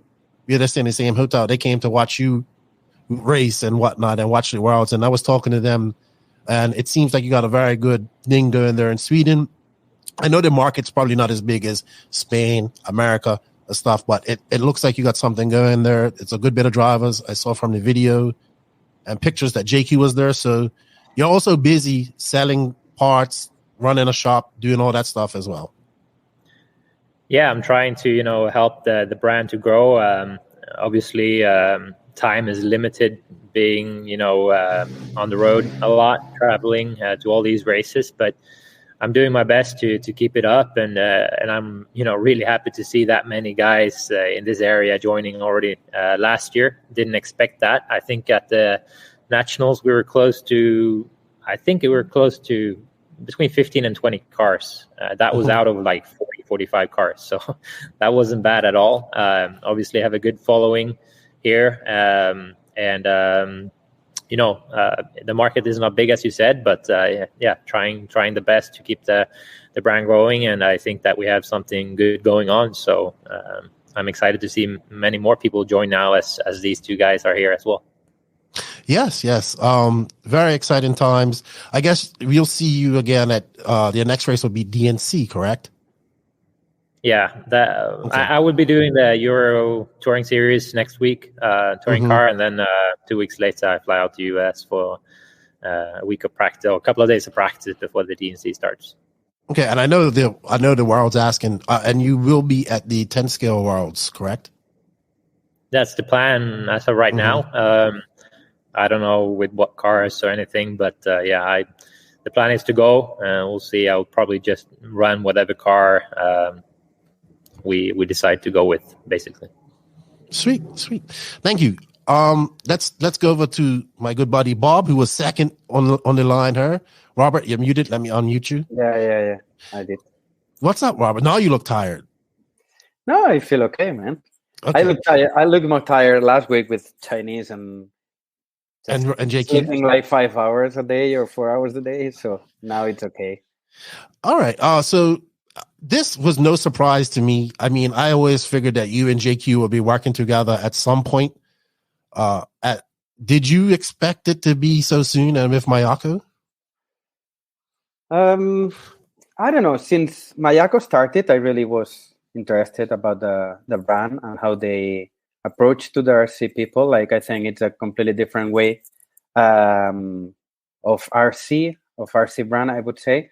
So that was something I really liked so much. But I had a Mugen contract also on that time, so it was too difficult, to be honest. And yeah, it's more. I mean, the car for sure is proven that it goes. It's fast, and the car can win anything, as David did last year. So in so many races. But I think the more important is about how Mayako gets to people, like how people can directly talk to all of us, or just to have meetings like every week, and just to have any help from any of us, not only we four, only also all other staff or service centers from Mayako that are there to help people. So I think all these things together interested me so much. And then for sure, I mean, I know Joseph since like 20 years ago now, so it's a long time. And yeah, I always said I always liked him. It's something I always said when I was driving any other brand, so it's not something that I was worried to say. But yes, I mean, I was quite comfortable about knowing that I will be Mayako. Then at some point I was like, oh, maybe I will not join. I don't know what happened exactly, but it was like close to not to happen. And then, yeah, it came back again. And then I'm here, just as Joseph said, it's ending my career now. I want still a little bit, couple of years more, something like that, just to try to beat David and Jared on some point. That's good. We need a little bit of competition there. Yeah, but yeah, the most important is about the role I'm doing. I'm enjoying so much, even if I'm not sleeping 100%, and my girlfriend is a little bit angry sometimes that I work too much. But yeah, I like a lot what I'm doing now. I think the staff behind Mayako, we all four, and Scott, Bowman, and all these guys are working awesome. And I think we have everything to achieve our goals. And to be honest, I think Mayako will be one of the most popular brands soon on the RC. So I think we are on a good point. Yeah. Also, I think after a month or 3 weeks with us on the South America tour, maybe after the first couple of days, you was second guessing yourself, but it kind of worked out. I witnessed your work ethic right there myself. So if you wasn't, you're like, let's go to the track. You like I was watching you enjoy being at the track. Like, this is, yes, you have to be on your phone and doing all this type of stuff, but I generally said, oh, like, this guy still enjoys racing his RC car. Yeah. Yeah, I enjoy a lot, to be honest. I mean, I enjoy driving since first day, mainly. So it's not that I lost something or whatever. I just enjoying so much. I've been last week with Adrian, 2 days driving and so on. And some of the fuel tanks I made, it was like just for fun, just to drive. I mean, it was many time ago that I didn't do this. I was just making fuel tanks to test something and just to improve something, or I don't know, whatever we need to do and so on. But this time I was like, I would say even 5 or 6 fuel tanks, like just enjoying driving. I said like, oh, I like that. So yeah, it's like, I mean, then racing, it's complicated and anything can happen for sure. We are like 10 or 15 guys that if you have everything on point, you will be able to win. And if not, you will lose that 10th that maybe you will not be able to win. But at least if you start the race enjoying driving and you're happy with it and the package and everything works, and you have Joseph behind like helping and the guy who really knows about the car and so on, I think it's a good point for all of us. So I think we have to enjoy that moment. And I'm sure we will do it. Looking forward to start DNC. Yes. Also, what immediate effect in South America if you coming on board? You're going off to Montpellier this weekend for the warm up, but that is in South America. Then you come back. Then you're off to Uruguay next weekend to Tico, which is reopened, which will be great. I see all the Instagram, like every country we went to, you had an effect with the Mayako movement down there. Obviously, because you're Spanish speaking, I knew that was going to happen. There's a market down there. We need to pay some attention to them. I love South America. I had a blast. Are you seeing it in Spain as well?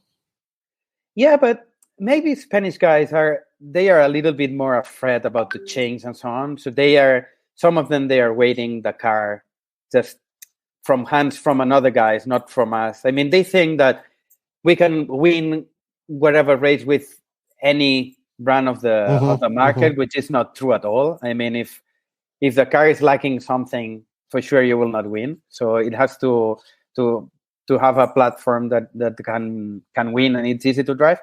But for sure, at the beginning they were like, I mean, some of people changed for sure, but now it's just more popular than before. Like because that people are driving around and they said like, oh, that guy was crashing like 10 times during the main and now he crashed 1 time.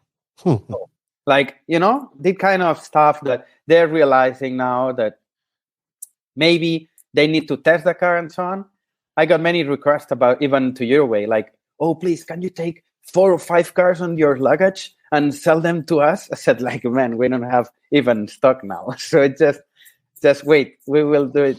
So yeah, I really didn't expect so that much expectation on South America. But I mean, you saw also with me, like we arrived to Peru and directly half of Peru is already with Mayako and many other South American countries. And the best thing is like any of them, like, or even service centers around the world, they take the car and they are super happy with the car. So it's not like, oh, I'm the car and I'm having problems or my car is fishing or something like that. All of them are like, oh, this car is so easy to drive. It's just super comfortable. I like so much the car. So it's something good. Good. Well, you have fun in Uruguay too. And then your first big race is Montpellier. Very hard race. You've won it before. Yeah. What's your thoughts going into that? I don't really know. To be honest, I feel super comfortable with the car. And since my lap times on my home track and comparing other drivers I've been close during these days and so on, I think I can be a little bit more strong than last year. But I want to see myself in a really big competition, like with the all pressure and everything on me. We'll have the warm-up now, which is kind of test, because it's not really a race. I mean, we will not have even trophies, so it's like more kind of testing. But Canas will be there, Ongar will be there, and so many other top guys will attend the race. So I think we'll be good. And then we go to Tico, as you said, completely different track, but it will be good for me also to learn more about the car. And then I come back and we go right after Montpellier GP and then Channel Island, DNC, all this stuff. So, busy time for all of you, actually. Yeah. And I see Alex done well with it. He won at Cash. Is he coming to Uruguay as well? Who? Alex Lim.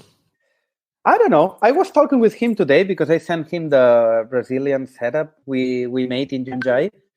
But I didn't ask. I know the Pink Devil is going. And the Pink Devil. Oh, Nico Brigante, JQ's mate. Yeah, so many other people. Like Tico guy called me today, super happy, like, oh man, we are many people. And so it was good.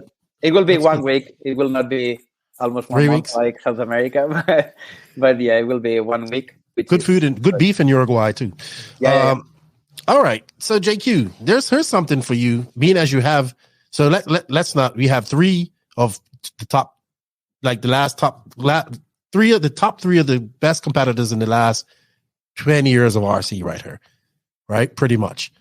In any situation with David, I mean, you're the younger one. But these guys are, I think Robert and Tebo about the same age. But you got 3 world championships. You got 3 alphas right here, right? 3 alphas. How are you that all want to win? And you have you, JQ, that I don't know what your plan is, to retire, to not race. I don't know. All the keyboard warriors are out there busy seeing if you're going to crash if this is going to crash and burn. What's your thoughts on all of this? How are you going to manage all of this? You can barely manage yourself. How are you going to manage 3 alphas? That's why I wanted to have this podcast. Thank you very much. So it is true. I find it hard to even manage myself. And now we have these 3 guys. So I thought that we would have this podcast and hash it out right here. So now we are going to figure out how to actually do it. That's the idea. Do I have to put my cowboy hat on? Maybe. So no, I don't have earphones. Permission. Everyone has permission to speak freely. This is the best time to do so. And Lefty can be moderator if we get stuck. All right. So I think we should do it in rotation. We should go from you, Jared, David, Robert. We can. Or then if everyone doesn't have some comment on something, then we just go to the next one. But anyway, So I think I can lay out the sort of problem, or not really a problem, but still the issue at hand. It's a bit like the World Cup was just now, and then YouTube was recommending all kinds of videos about football. And I watched some, and there were some interesting ones about some teams when they had basically all the stars, Neymar and Messi and this guy and that guy. And when you look at it on paper, it's amazing. Like, oh my God, they have everyone. But then they didn't perform as well. And I would say that has a lot to do with ego. Because when you have a team that has 3 stars, 3 people who all think that they are number one, when they have to play as a team, that's when it gets difficult. When you have a team where there's 1 star and maybe someone who is clearly a bit below that or in a different role, maybe a third guy in a different role, where everyone sort of finds their natural place, often those teams play better together because no one really feels that same sort of threat level from others. They don't feel threatened, so they are more open. They share the ball, they pass the ball. And that's the first topic for today. So if we are going to make this work, we have to work together. I strongly believe that. And I can explain some reasons for that, but maybe I could get your comments on this subject first. But what I mean by working together is that when we go racing, for example, we share information with each other regarding car setup, ideas that we could change on the car to improve the performance, tire choice, all of these kind of things. So, why don't you give your comments on this? You have in the past also raced on teams with many top drivers. So what has your experience been, and what sort of thoughts do you have now for Mayako? That's to me. I would say, as far as me being teamed up with David and Robert, on just a personal level, I feel like when you're the top star, you have a lot of pressure. Like, if Tekno was going to win a race, I had to be the person to win that race.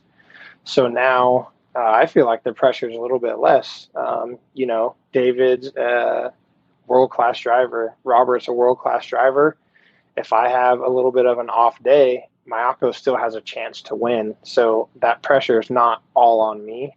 And, previous teams, when you're the top dog, you're not really able to have an off day. And sometimes that pressure is just really, really tough. Obviously you don't want to have an off day, but and this situation is different. If me and Robert were 25 and we were still like really looking to prove things, I think it would be a little bit of a different situation. I'm going to be 36 years old soon. I've won plenty of races. I don't feel like I have to prove anything to anybody. I still feel like I'm a really good driver. I feel like there's times now where I'm driving better than I ever have during my career. But I'm not in like a must-win situation. When there was times where I felt like if I lost, my life was going to end or my career was going to end or something like that. And now just being around so much, I know that that's not like reality. And so that pressure is just not really there anymore.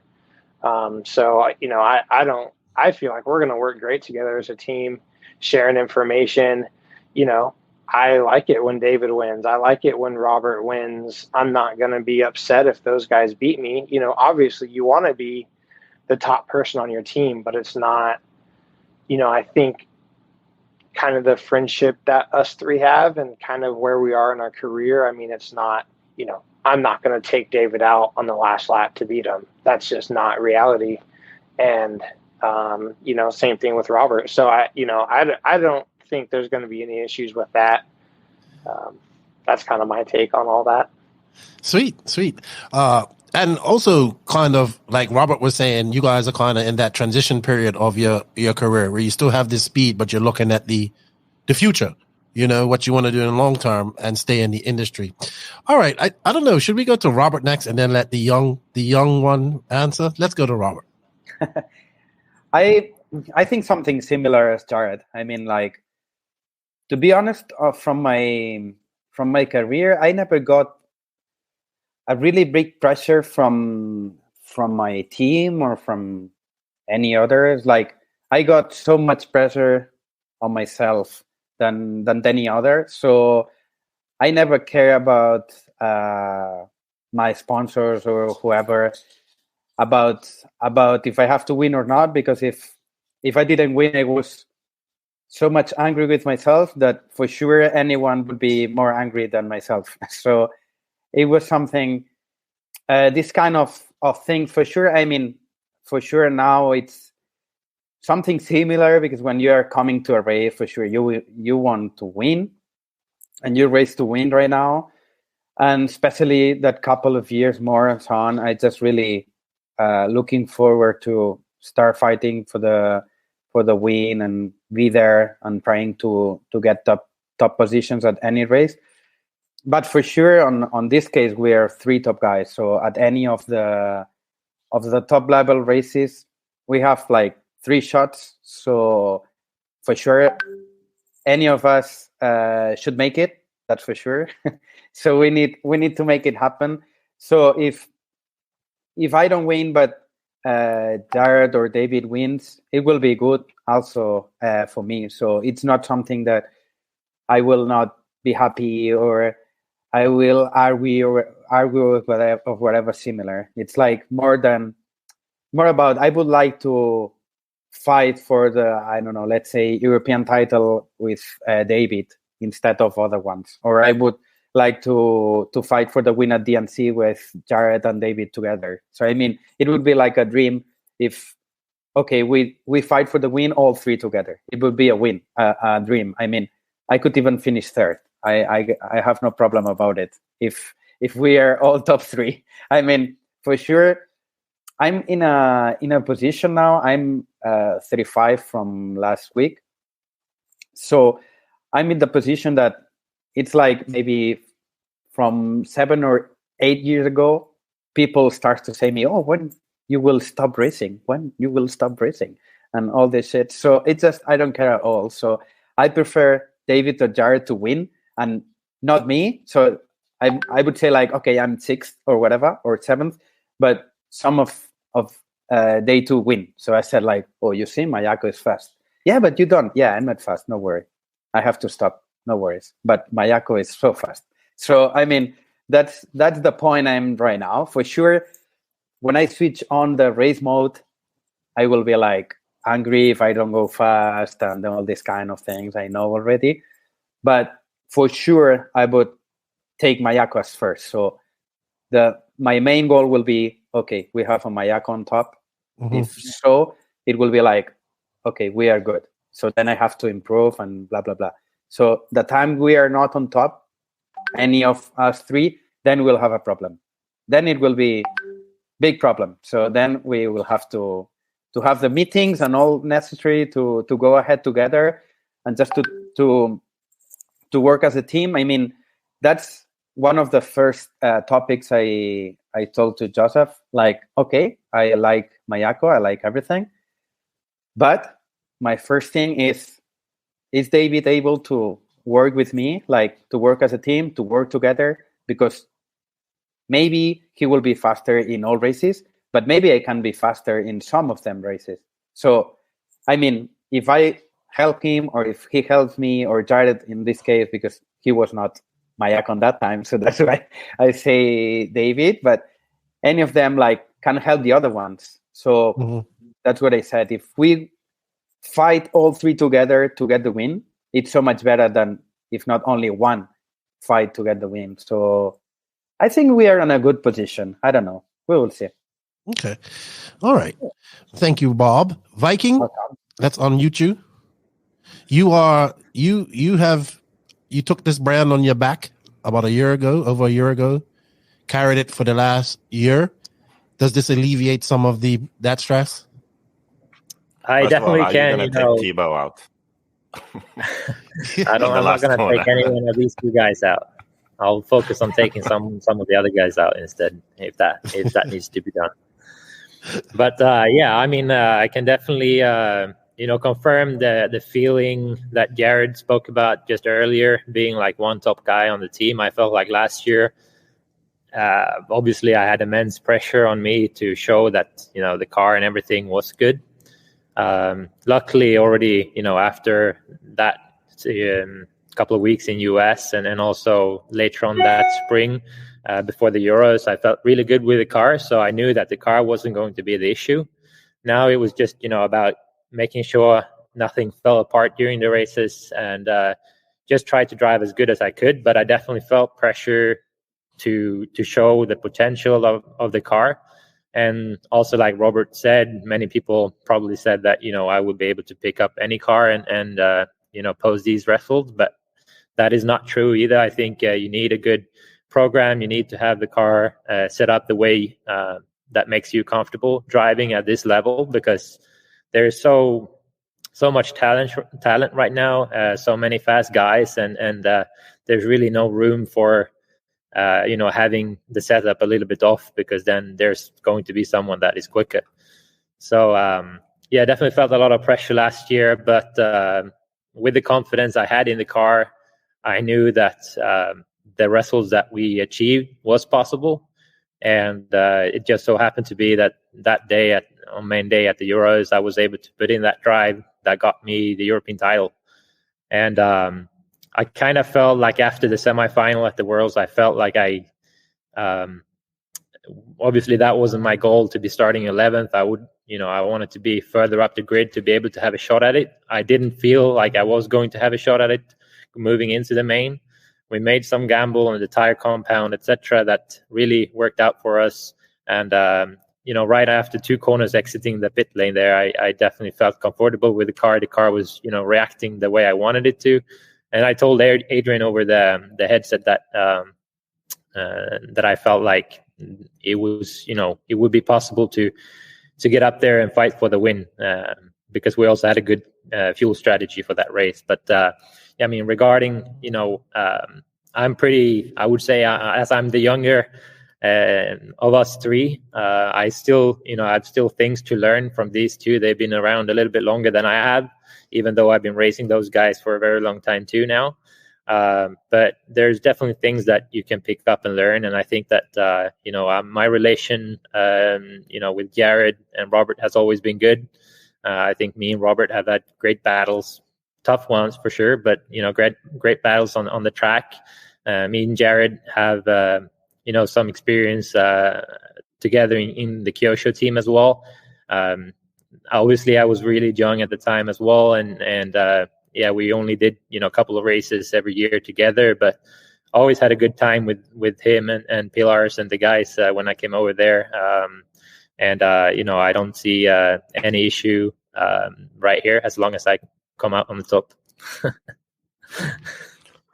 Yeah, I want to touch on something that David said there, but first it was good that all of you basically said what I was thinking too, which is, yes, you are all three capable of winning, but if we look at the big picture, then David's expected to win, and Robert and Jared can win. Yes, that's fine, but the role in Mayako is a bit different.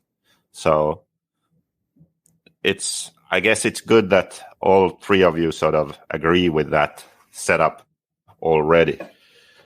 But what I wanted to, go on. Yeah, if I can pitch in with something, it would be like, I would also, rather work together during the races, making sure that all of us three are in the top, helping each other out with the setup, etc., to get there.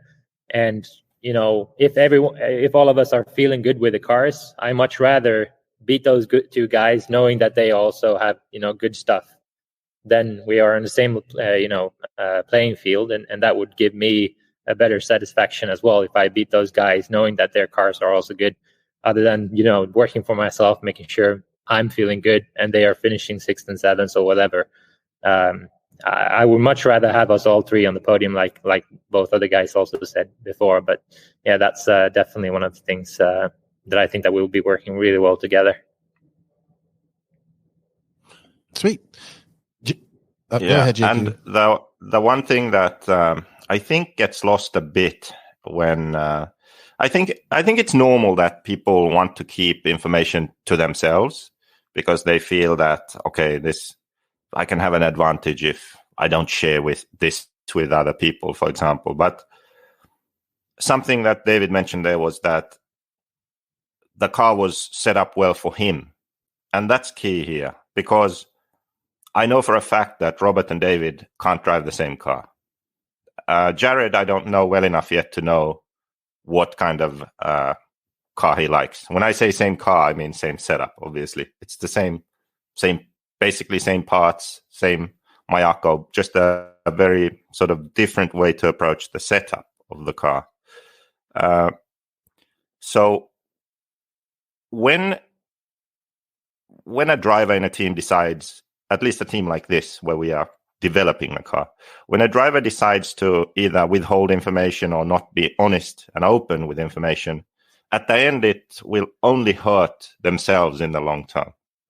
And that's because, first of all, sharing that information may not even help the other drivers on the team because their requirements and preferences are different.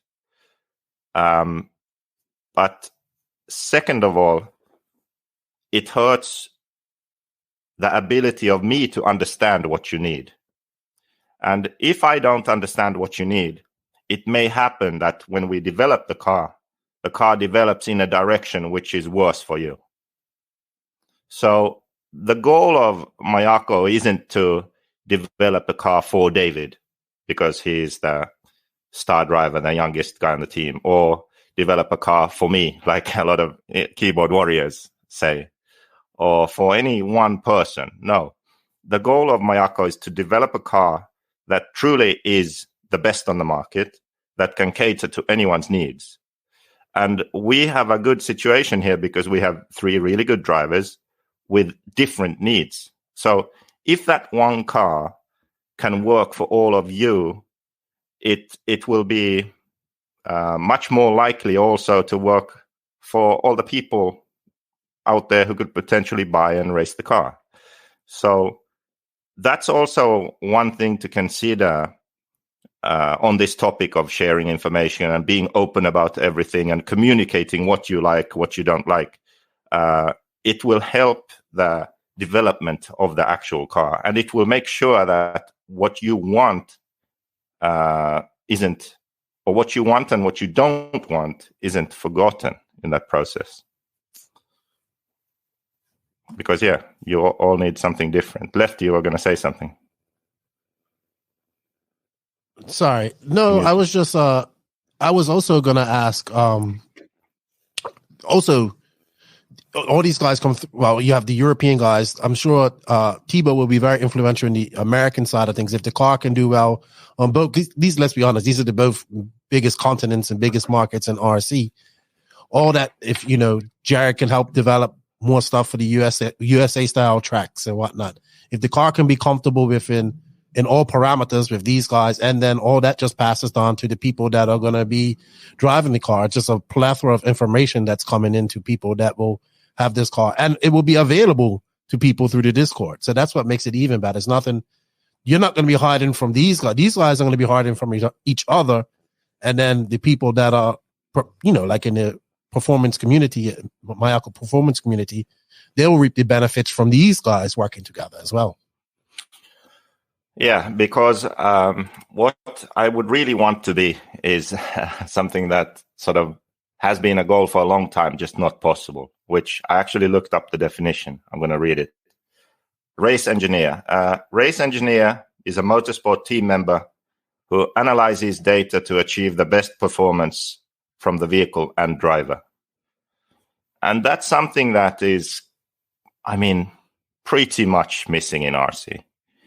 We have some man friends and some people who think they know what a roll center is, but we don't really have someone who really understands the car, understands the driving aspect, and works closely with the driver.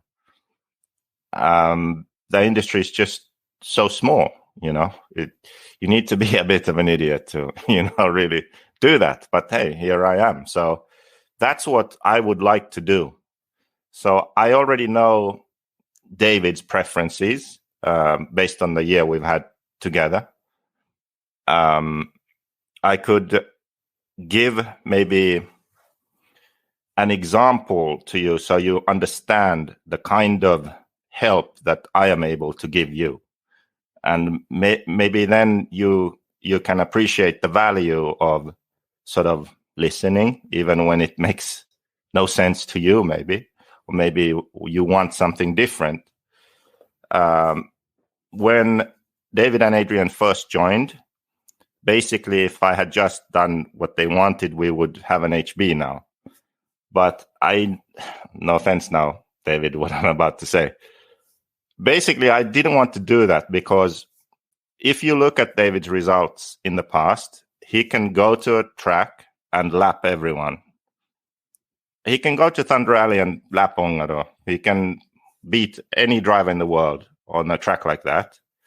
Then you can literally 2 weeks later go to a track in Europe that's high grip and Ongaro laps him. Now, to me, in those 2 weeks, I don't think that David's skills changed, right? There's something else going on. And to me, I understood what was going on. It had to do with the car design and the way the setup was made. So when David joined, I already had an idea. I wasn't going to allow him to make his setup the way he wanted to make it. Because typically a driver will look at a car and they will do the changes that worked on their previous car. And when you look at what happened now, last year, David basically won the Euros on arguably his worst kind of track. I mean, add some bumps on that track and it would have been his worst. So it was high grip. Cars were flipping off the track. That's the kind of track where he would get lapped at some races, right? Some races, towards the end, he would figure it out and he would be competitive in the main. But that is purely because we managed to get the car comfortable for David, but in a different way. So the end goal was the same, but the way to get there was different. And to be able to do that, basically, I have to understand what you like and what you want, and we have to talk and test together. And then we identify, okay, what are the problems with the way you are setting up your car now? Where is it good? Where is it bad? And then I need to figure out a different way of getting what you want. So that's what we did with David. But I don't know if he knew that's what we were doing, but that's what we did. And I would say that for the Euros, it worked great. For the Worlds, not that great. Okay. So the problem at the Worlds, I thought, was preparation going in wasn't as good. So we had some new parts also, the different length rear arm, the offset, all of these things. So it sort of confused a bit, some different chassis we tried to. It confused the starting point. So then there was too much uncertainty going into the Worlds. And then the way I see a race progressing is that there has to be some sort of plan. There has to be an idea of, here's where we are starting, and we want to end up somewhere. So every change that's made needs to fit that plan. If you make a random change that doesn't fit the plan, it might work, it might not. That's not what I'm talking about. What I mean is that all the changes need to work together so that you can progress throughout the race. I don't know if you follow me, but there are some changes you can make which just, they don't really work together with anything else. It's just a random change. And when you make those kind of changes, you are delaying progress if they don't work. And that's kind of what happened at the Worlds. So we made maybe 2 or 3 changes and they didn't work and we went back. So we were behind. And then we ended up in a situation where we had to make changes which I think were part of the plan going into the semi-final, going into the main. And I never really want to be in that position. I want to be in a situation where after practice, you pretty much have it set. And then you make some small adjustments in qualifying. So basically, very long story short, if we want to make the most of this opportunity, I think we all need to trust each other and also focus on our strengths. So we have to communicate openly. We have to think about our own driving and what we like from the car. We have to be open-minded enough to try different things, which we think maybe won't work, and then honestly give feedback on those. And I think putting in quality time like this, then all 3 of you can achieve great results in the races. That's my opinion. So do you have any thoughts on that? If I can just add something to what you said there about the difference between the Euros and the Worlds, is like going to the Euros, we knew that, we've been at this track 2-3 times before. The conditions has always been the same. Like it's always been high grip. They have always practiced with this thing. The track always holds up very well. So there was no surprises coming to the Euros. At the World's warm-up, we had one condition of the track where it's, completely blown out in the end. We stayed there. I think we stayed Monday, Tuesday after the race. And, it was really difficult driving around the track without mistakes because it was so rough. Coming into the Worlds, they changed the way they prepped the track. And it was just really different from what we knew, as well as you said, having some new parts that we, didn't have enough time on, I would say. So, yeah, that was a difference there going into the Worlds. And, if we would have found this tire that we put for the main, I think that also would have helped a lot already from the start. But you can always, it's always easy to be smart afterwards. Yeah, that's why it's important to actually test in different conditions on different kinds of tracks and have your starting setup and your tuning window. So you sort of know which things are good to change in the different conditions. That's really important because many of these big races we go to, you have very limited track time when the racing starts. So you have to know, okay, the track is changing like this, then we're going to make this change. You have to know that from testing beforehand. Yeah. Cool. Does anybody have anything to add? Yeah, I'll add to that. I think like what Joseph was saying, the race engineer role is definitely missing in RC. Like you said, just the industry is small. So a lot of companies and people just don't have extra funds really to have somebody there that can actually watch the car. The pit guy can try to watch the car, but you really can't see anything from pit lane. As a driver, you can try to watch your car some, but it's pretty difficult.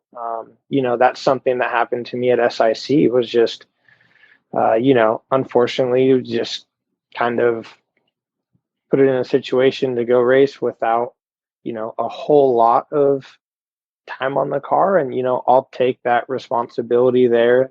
That was something that I wanted to do, was just go race and learn that way, just because I can't go test right now. And, I was having an uncomfortable feel with the rear end that I thought I was seeing with my eyes. But then afterwards, we had someone take some slow motion video of my car, and it was completely opposite to what I thought I was seeing while I was driving. So, I think that's really, really important, like what Joseph was saying. And honestly, for me, just joining Mayako, having Joseph with the knowledge that he has, I would say in my whole career, that's been a weak part of me. I have more so relied on my driving. I think that I am one of the more skilled drivers.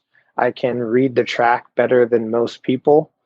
My weak link would be understanding the setup of the car and being able to trust changes and things like that. Just being completely transparent, that's my weakest link. And I think it would be really good for me personally to have Joseph study my car, study my driving, and me be able to, really truly gain that trust when he says something, and, just get that trust. The first race was difficult because, he wasn't there. He couldn't really see it.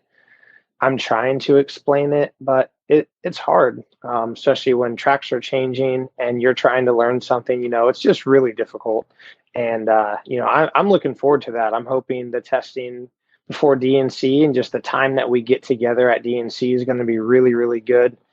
And just so he can watch my driving, watch my car, I can, watch David drive, watch Robert drive, watch their cars, and we can look at the setups and just kind of see, because we all do need something different, and a change works differently for somebody. That's why setup stuff is so hard. Like if you say, oh, I need more rear end support, well, you can find that a whole bunch of different ways, and how David finds rear end support might not be the way I find rear end support.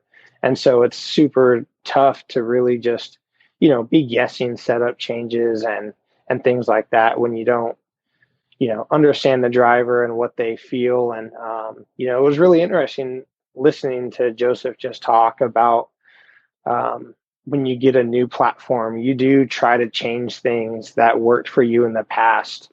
And that's just a tough thing as a driver, because you have comfort things, like there's certain setup changes that I do just for, peace of mind, really. And that's a difficult thing to get out of. And I liked what he was saying. And that's a really good way to look at it. And, hopefully, we're able to do that with me too, where I don't kind of, you don't want to drive the same car you drove before. That's pointless. You change cars and you change your program to improve, not to change the sticker and drive the same crap you were driving before. So I really liked what he said there. And I'm encouraged by that. And I hope that we can, really learn each other and grow. And, hopefully I can have the best car I've ever raced. That would be the ultimate goal. Yeah, before Robert goes, I'd just like to say that I think that the best way is always that the driver makes the final decision, because racing, all racing, but I think RC more so, is so mental. We aren't in the car. We can't physically feel the car. Everything is happening through hand-eye coordination and in your head, right? So we want your head to be okay.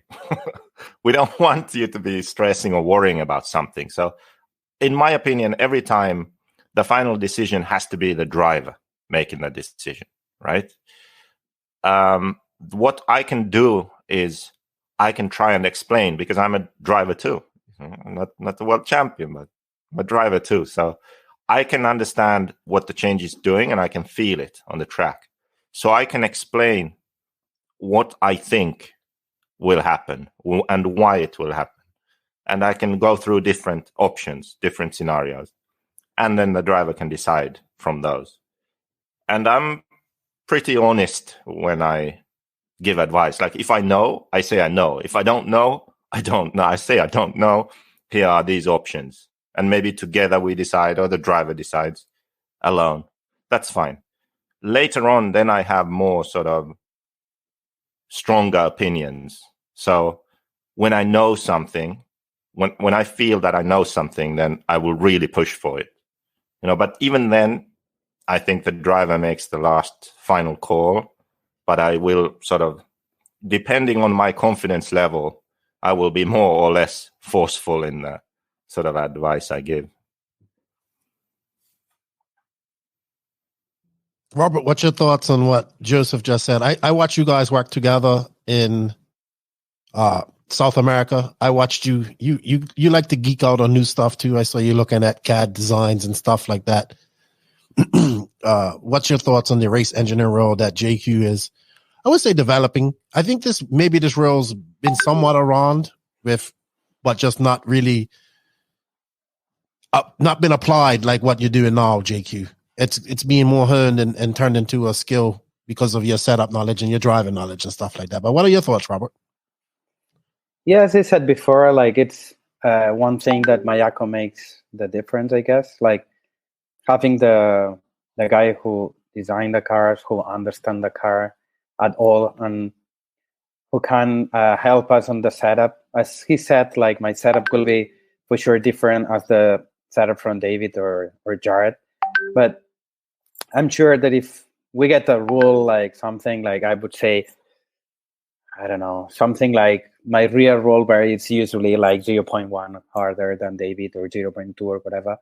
So it looks like a little rule to maintain if you get lost or something like that. So it means, like, if we know each other also, and we let Joseph know our kind of driving and when we feel more comfortable and so on, I think it's so much easier to go on and be faster altogether. That's when I've talked about helping each other was more about this thing than this relation. Like, no, I went to this roll bar, or I went to this camper lane or whatever, and I felt better. So it's like, oh, it means that we have to go to this direction. So it will help us a little bit. I mean, I'm more aggressive than David, for example, that it's somewhere that I know more, and Joseph explained me on the South America trip and so on. So for sure, we'll not really share a lot of setups, but I'm sure if we talk together and if we all say to Joseph what we need and what we feel, we can work each other and help each other. So I think this role, this guy to be there and to watch our cars and just helping with with many of the setup advices he can do. It's something I would say not really any other RC brand has right now. So it's some good point from us that we have to take, and we have to bring it to us at any race, just to have this step forward against the other ones, and trying to have our cars like set up perfectly, and then it will be only our job to be fast and consistent and not to crash and so on. So I think I'm quite confident of this. I for sure I didn't work as much as David with Joseph, but all weeks on South America and all talks we had from mobile when I was testing at home and so on, it's really helpful about to try to test other things that maybe with the other brand you shouldn't test for sure. I mean, it's different ways to set up the car, and this car, for example, is more sensible to a part that maybe on the other brands are not sensible and things like that. So having someone that says, no, do this, you will feel what you are looking for, and then you do, and you see that that's really making what you needed. It's something that helps you a lot, like to mainly on this kind of races like USA and years and so on, that you drive between 5 hours, something like that. So that track is quite more different than it was. And you have someone to just help you and just to confirm, like, okay, go ahead with this, it will be better and so on. It's also something that it's helping you on mental side, that it will also help you on consistent for sure. Not on fast lap, because fast lap is just, you can do one or something like that, which doesn't matter. But the consistency would be so much better with this kind of guy taking care of our cars and setup and so on.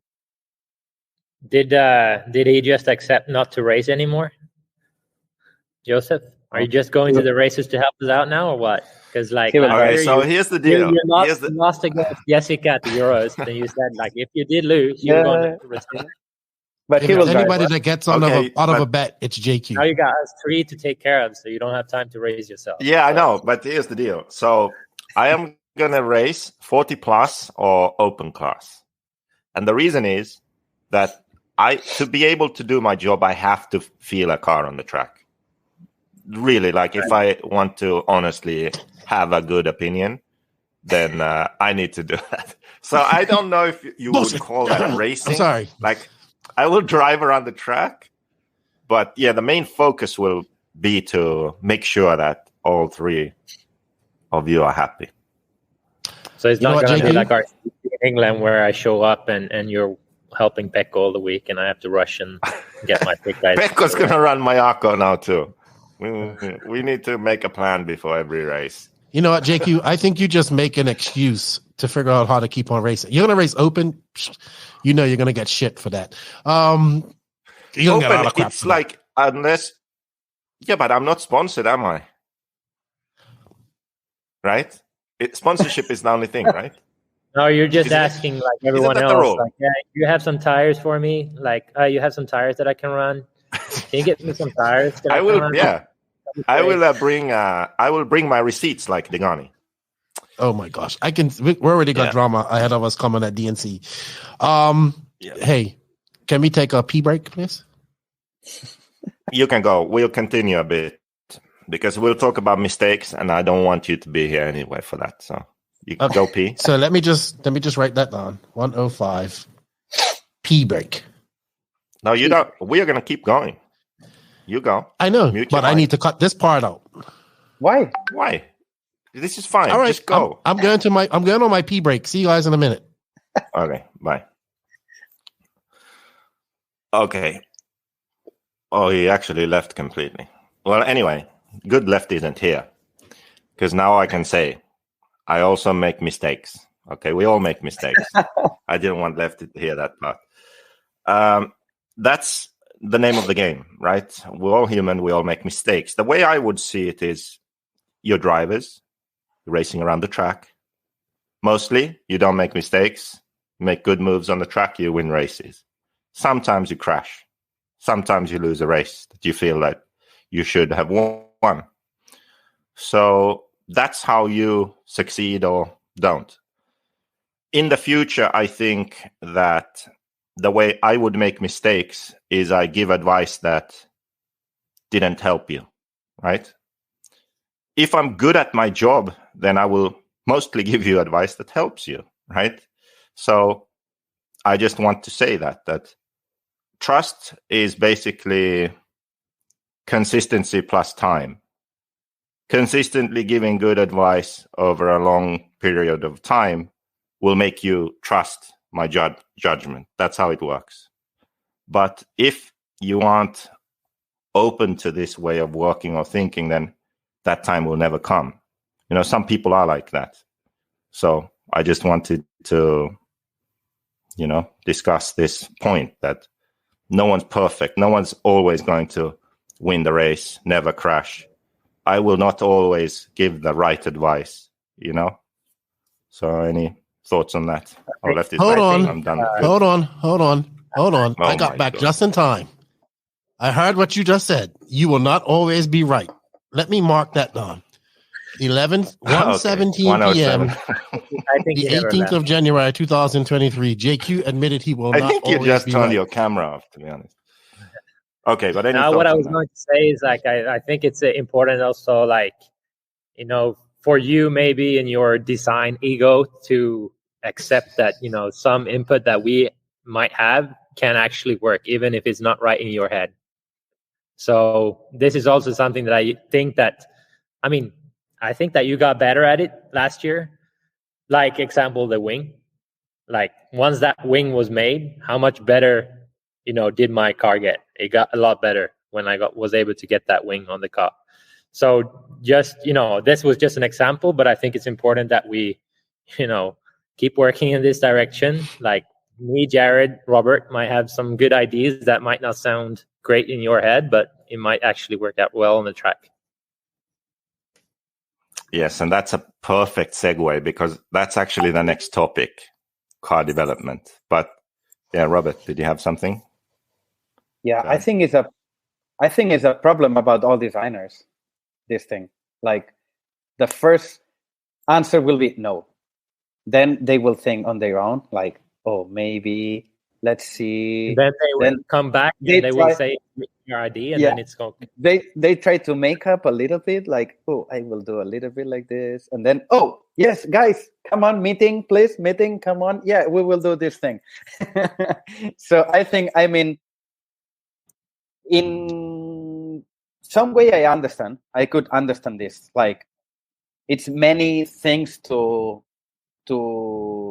take. Like, okay, you get input from your drivers and so on, but you have to really think that this part will be good or not, or how to produce it and how not, and it will be good or not. How many stock we have on the old one, or these kind of things.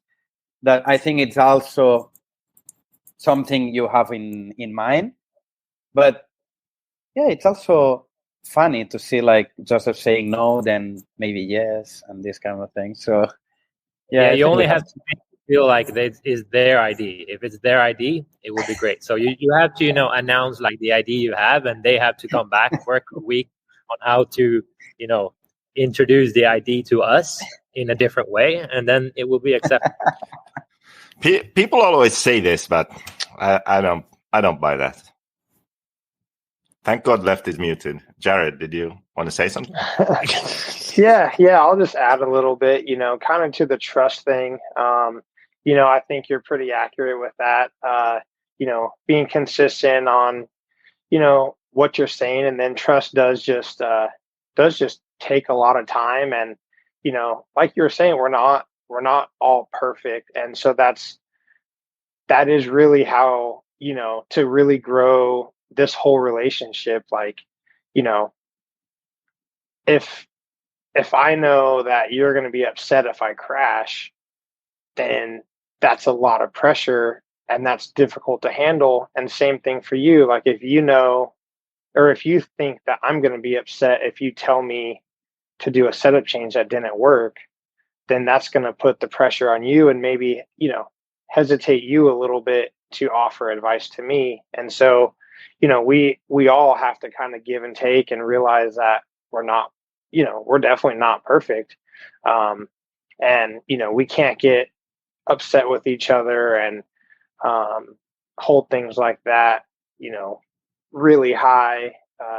Just if there is a mistake, like I need to trust that you are doing your best to give me the best advice possible for my car to be the most comfortable for me, just like, Mayako and you need to trust that us drivers are doing the best we can in driving preparation, explaining what the cars are doing and things like that. Like we don't ever go out there and try to crash or, try to make a mistake. And, I think that trust going both ways and just being open is really, really important. And sometimes that is missed at certain companies to where, the driver is really held a lot responsible kind of just for everything, even pit guys, like sometimes you can have the perfect race plan, you can drive perfect, you can have the perfect tires on, the perfect setup, and just something happens in pit lane and maybe like the tank doesn't get full or like something silly happens and like those guys might mess up too. And it's just like, we all have to just realize that we're doing what we can. We all have the same goals in mind and build that trust together. And that's where all the true success builds from. Hold on for a second. I agree with you, Jared. Have you guys ever seen that meme of Kermit the Frog just sipping his tea like this? That's exactly how I felt when David said what he said about JQ. A lot of his good ideas are actually mine. They're actually mine. I knew you were going to say that. I told him, and he said, "You're an idiot. That's so dumb." And then 2 weeks later, it's like, "What do you think about doing this?" And I'm like, "That's exactly what I said to do last week." "No, you didn't. You said to do this." He'll change one word. One word. No, continue, JQ. So glad that I'm so glad we're having this chat. Yeah. So anyway, before this year, I was thinking that this will actually be the most difficult thing, a most frustrating thing for all of us. Okay. If there's going to be problems, then those problems will be because of this. And that is the car development. So David already brought it up. Robert talked about it. Not Jared really yet, but the time will come. The problem with car development is kind of what I explained earlier, how all of you will require or prefer something different. And basically what that means is that in the future, when we develop the car, I'll just break this to you now. None of you will be completely happy. Okay? The reason is that none of you will get all of the things that you want. I mean, even me, most likely, right? And that's simply because we aren't making a car which is specifically for one thing, like one surface, one kind of track, one driver, one style. We are making a car that needs to work and perform at a high level or practically almost everywhere. Okay, we aren't really making a car for Nemo Raceway car pit track. Okay, forget about that. That's one track in the world, right? But on the grand scheme of things, it needs to work at DNC. It needs to work at Buggyland, Radovan, pro drivers, beginners, hobby drivers who race on the weekend. You know, it needs to be a solid platform for everyone. So that's one of the reasons that when Robert says something and I say no, or he said all designers say no first, maybe one difference between most other designers and me is that I probably have more sort of power to get stuff done. Like I have more, what's the word? Not responsibility, but authority, I would say. Like if I want to do something, I can. If I don't want, I don't. Where I think in many other companies, the designer, he doesn't decide. He has to go to someone else. So I have one less excuse to give to Robert when I say no. And then he's like, why? Well, this is kind of the why. So everything has to fit in with everything else going on. What are the other parts that are being developed or already in production? What's the direction of the car? You know, we can't, if Robert wants pillow balls, okay, well, we have this other thing going on, Robert. Like, can you just, no balls now, right? That's an extreme example, but the same thing can happen with everything. Like, if you all want 3 different kinds of wings, we're not going to make 3 different kinds of wings, right? So this is, I think, an area which can become difficult in the future. Like I said, the better I understand what you need, the better the development of the car will reflect that need. So the better you are at testing and communicating what you need, the more likely it is that the future versions of the car will move in a direction that you are happy with. So, yeah, I don't know. Do you have any? Maybe we could talk about the actual car itself now and what you think is good, what's less good, where do you feel the car is at the moment? Maybe that's a way to sort of delve into this topic. I was just wanting to say a little something, just kind of like what you were talking about, Joseph. The car development thing is pretty difficult, I think, to make everybody happy. And there's a couple different ways. I'll just use 2 kind of brands just as an example. You can take like Kyosho. Kanai would take 0 influence from any driver. He did, everything that he wanted. You would have 0 influence. So that's one side of the spectrum. And, that car over the whole history of the brand, like, drove pretty good. But there was definitely certain times, and I would say now, as car setup is more important and car development is more important, just with the faster pace, like certain tracks, you really get like limited to certain track styles where like those types of cars work, especially, he only drives on a certain style of track. So like the car is designed for one specific track condition. Then you go on another side of the spectrum, which I'll use TLR. They pretty much design the car around Phend. And Dakota likes a very odd car. And many people can't drive his car. Cavalieri, wildly skilled driver, could not drive that car. Even Mason Fuller had a lot of problems trying to drive that car. We're learning now, Mason Fuller, wildly skilled driver.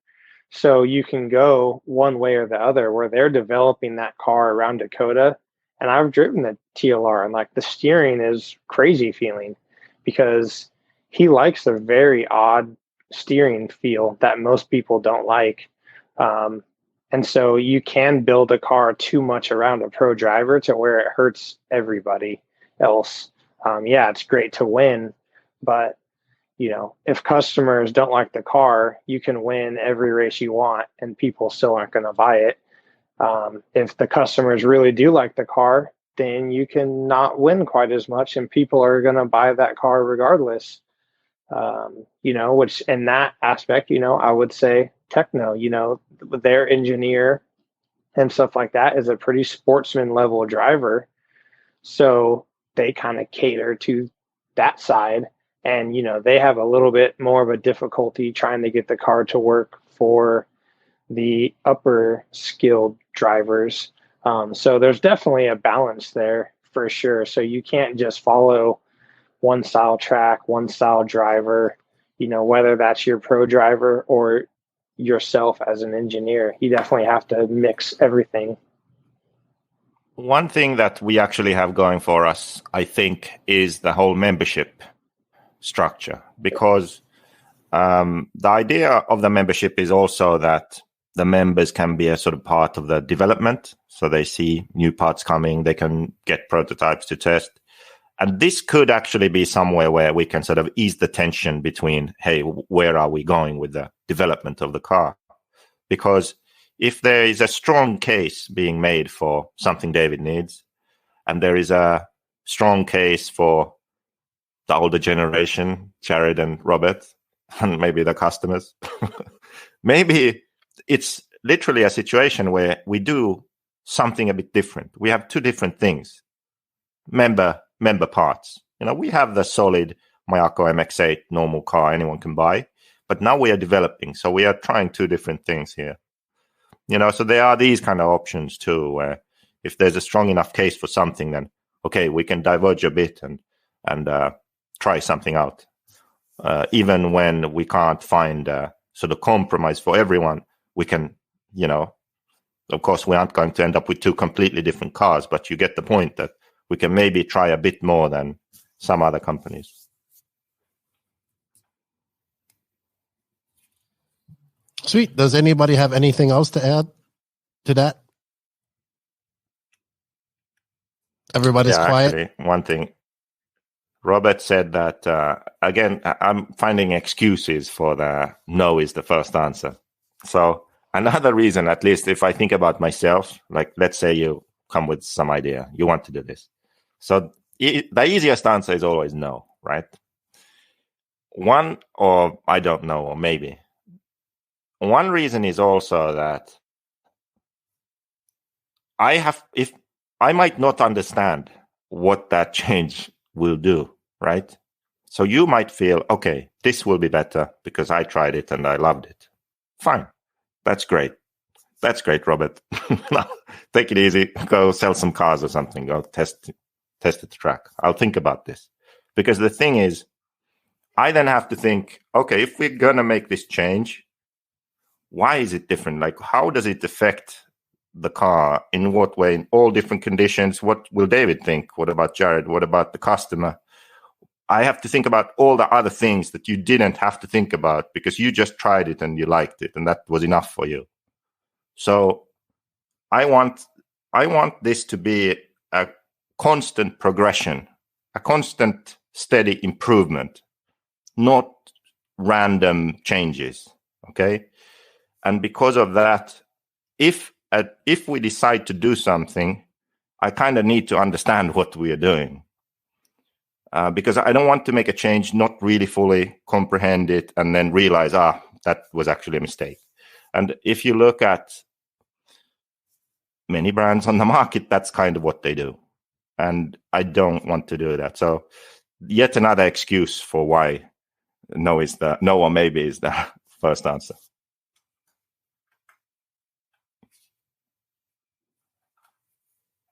All right, JQ. But I also think your brain is processing. You got so much stuff going on in your brain, you can't even think about it right there and then. You tell me no all the time. But then you tell me, ask for forgiveness, not permission. So I learned that real quick, and I just went ahead and done things. All right. Okay, so we never really talked about the car. Maybe David can start because he has driven it the most. So, okay, let's kickstart this development here. So the good things about the Mayako, and then the things that you would like to improve first.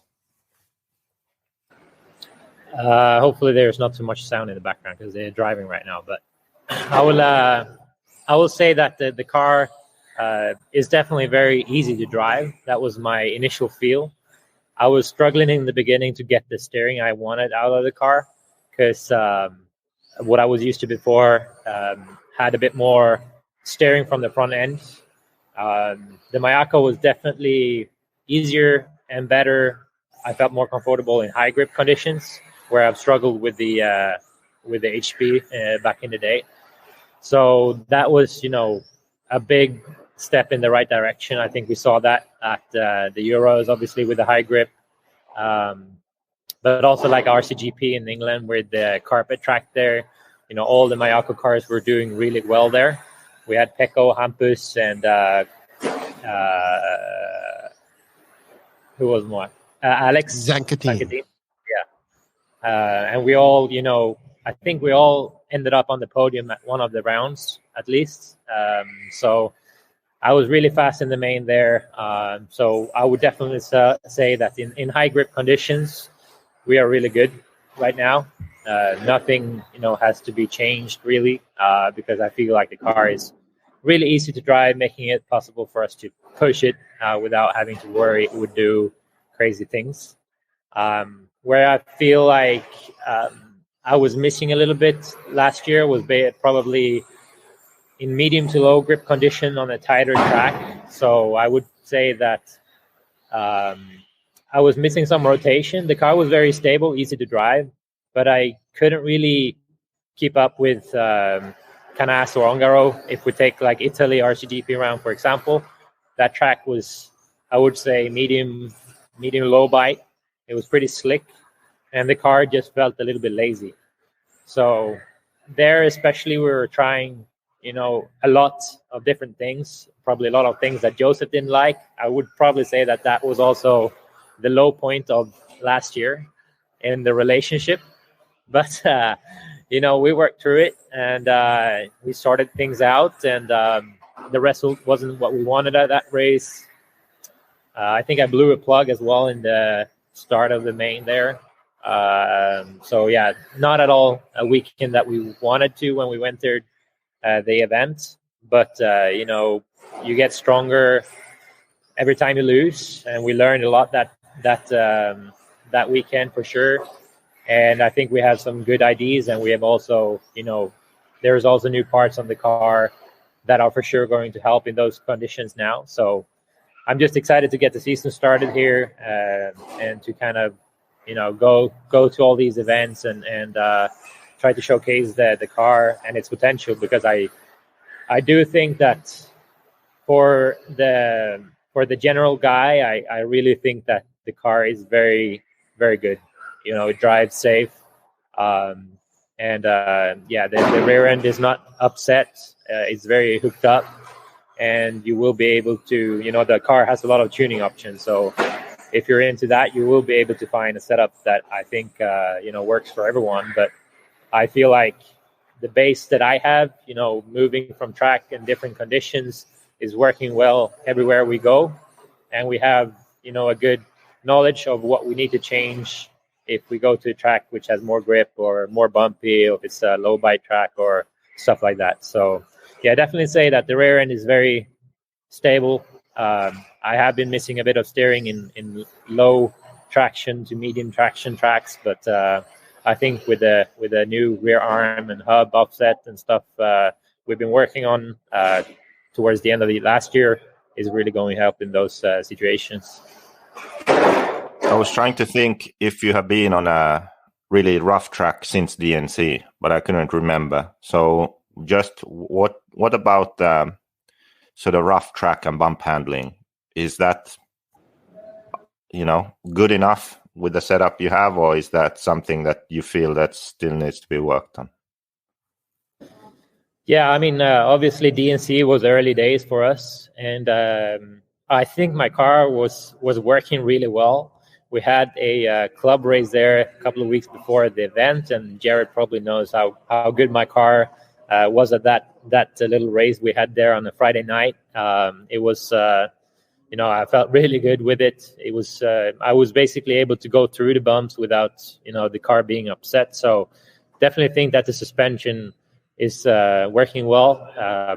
But I'm excited to go back to some of these tracks to see what we have now and how we have improved the setup, and to see how the car handles this year.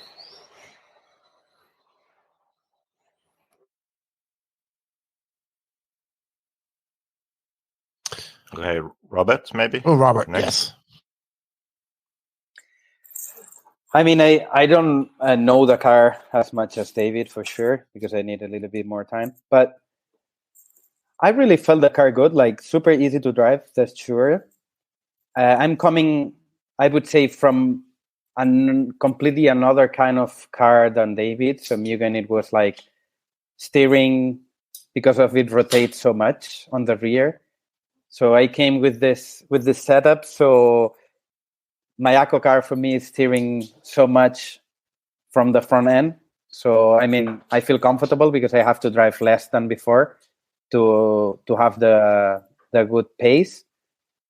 Mainly, I was maybe overdriving most of time. So now I'm getting used to drive easier and smoother, and then it's faster than before, I guess. From my driving, I felt that I always need a little bit more of support on the rear. That's true. I'm always complaining about this to Joseph, that I like to have a little bit more support on power. It's something I had when I tested your car, David, in Redovan. It was like a little bit like lacking support, so I went off power. On power, I was like a little bit off on the rear end. But yeah, mainly, I mean, for me, the car is quite really one of the best possible for a medium driver, that's sure. For me, yeah, this rear support, maybe I have to work more on this. Maybe try to find the right setup.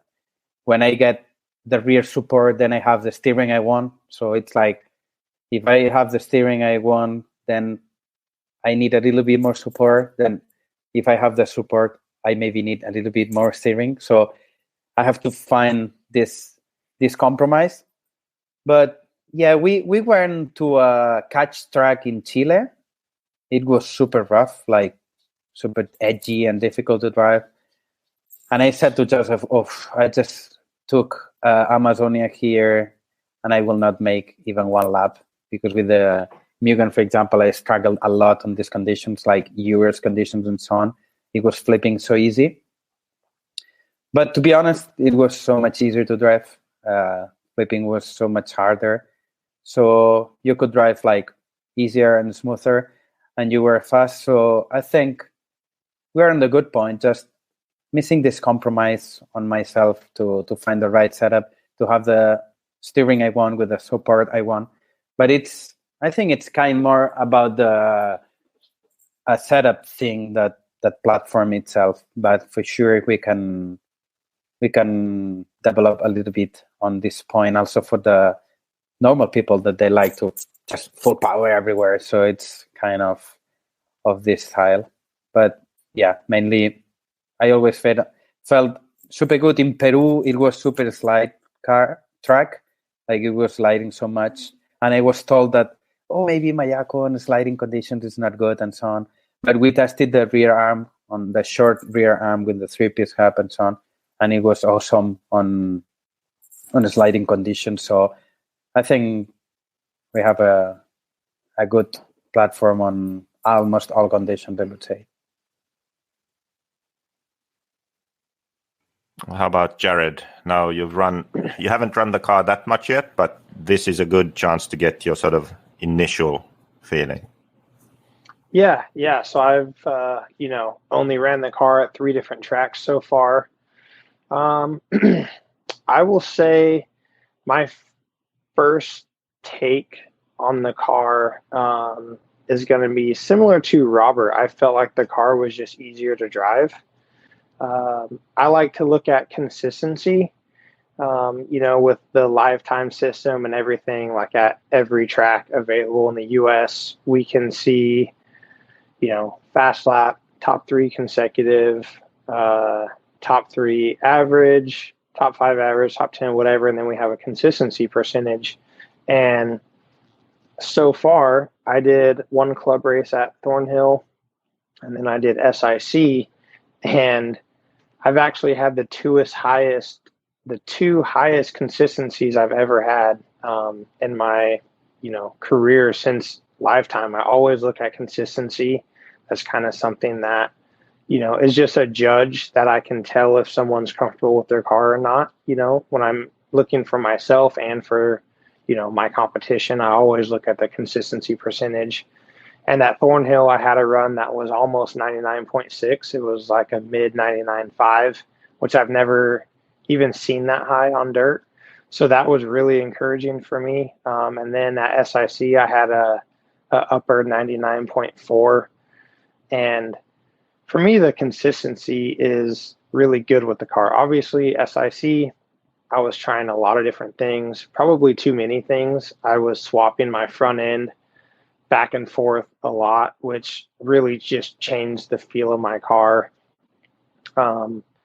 My car there was a lot harder to drive than I was expecting, because at Omaha and at Thornhill, I thought my car was really easy to drive. So that caught me off guard. I wasn't expecting my car to be hard to drive at SIC. And so I think that got me a little frustrated maybe, and just a little confused on what was going on. And it turned out to just be something really silly. I had weight in the back of my car. I tested weight in the back of my car at Omaha and at Thornhill, both without weight, with weight. I thought the weight was a lot better. It gave me like a lot more rotation, a lot more corner speed. And so that's something that, you know, I wasn't really that familiar with putting weight. I've never really ran weight in the back of my cars with the Kyosho or the Tekno. And I didn't really understand the effect that it was giving me. And I was really fast at SIC early in practice, when you needed all that rotation. And so then after testing, you know, we took the weight out, and it completely transformed my car. Like, my car wasn't, you know, super hard to drive anymore. Like, I could actually turn the wheel. So we were searching for lots of different things. You know, I was trying KPI 1, KPI 0. I was trying different camber links. I was trying, you know, all different kinds of stuff that, you know, really the weight was the problem the whole time. Other issue was just the rear camber. I thought I was having too much camber gain. I thought my inside wheel had too much camber, like exiting the corners. I had an issue exiting the corners where it just wasn't comfortable. It would want to like go straight kind of, or it would want to get loose and over rotate. And I couldn't find like the right flow there. And so we just weren't really sure. And, you know, it was opposite of what I thought. So we adjusted the camber some, and it completely fixed that issue. So, you know, for me, I don't have enough time to really say like, oh, the car does this or the car does that. My initial reaction was the car was really easy to drive, really accurate with the steering. I'm really particular with Ackerman and driving accurate with the steering wheel. If you feel my radio, my steering wheel is really soft. You can't feel center, and I drive light on the wheel. I don't just saw side to side, you know, I'm not banging my wheel off the stops or anything like that. I drive pretty light on the wheel. So that steering feel is really important to me. And I feel like I have a really good linear steering feel with the Mayako, and just seeing some of the consistent runs that I've had kind of proves that to me. And I just got to, you know, figure out a little bit more of what I like, and kind of pick and choose, kind of just like commit to the KPI that I want to run for a little bit to learn the rest of the car. Because I think changing back and forth from KPI 1 and 0 so much is not really helping me much. Yeah, Jared sort of explaining how he drives. That's something that we could talk about next. I think the listeners would be interested in that. But first, I would agree with the feedback you had, basically. So David saying where the car was good on high grip and edgy tracks and that, but then that it lacked something in the sort of medium to low grip, especially on tight tracks, where it could still be easy, but you didn't have the steering or rotation you wanted, and then trying to get that was hard. And then Robert also, him having the issue of either he had the steering and not the support, or then he has the support and not the steering. I actually have felt those same issues. I have, since the beginning pretty much, thought that there's something a bit off. Like, the car is good, but there's a very basic issue Okay. And I think it's a very sort of fundamental roll center level sort of basic design of the car issue. Okay. You can sort of fix it with setup, but it would make sense, at least for me, to understand what it is. And that's something I want to solve before I, make much bigger changes to the car.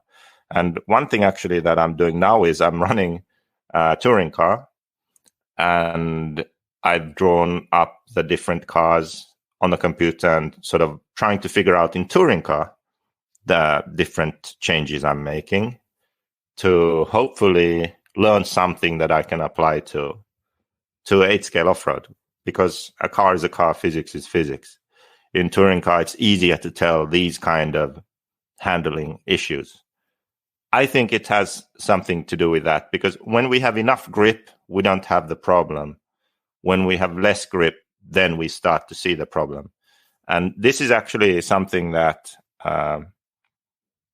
is similar to when I explained earlier that you can have a way of setting up your car that you like, but your way could have an issue.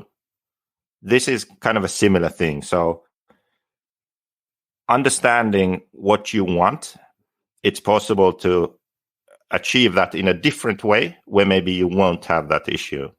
So this is really why, for me, to understand the car and the setup is important, because if I don't, I can't help you. But if I do, then I can. So that's kind of the step number one. I think the car will improve a lot when we understand this sort of basic problem with the setup. And then in addition to that, I think that we just need more testing in different conditions for each of you so that you can find your own setup for the different conditions, because your base setup will be one, and then certain small changes only for the different conditions. But yeah, I agree with those things, and that's sort of what we need to improve. Definitely.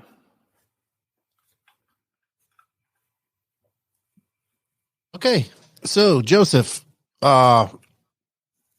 you said you wanted to talk about something else. You said something, I can't remember. Yeah, well, Jared sort of started explaining how he drives, that he is very precise with the steering inputs. Maybe just elaborate a bit more on how you like the car to handle, how you like to drive, and then we can go to Robert and then David, just so we learn to see the difference in what you like. Because a lot of people always say, well, a good driver, they'll just drive anything. Like he can win with anything. And I've never really agreed to that, because when there are many good drivers, if one driver has exactly the kind of car that he prefers, he's going to be more comfortable and he's going to make less mistakes and he will be more in tune with the car than someone who has to adapt. Talented drivers adapt. That's why they're always good, always fast. But you still have a style that you prefer.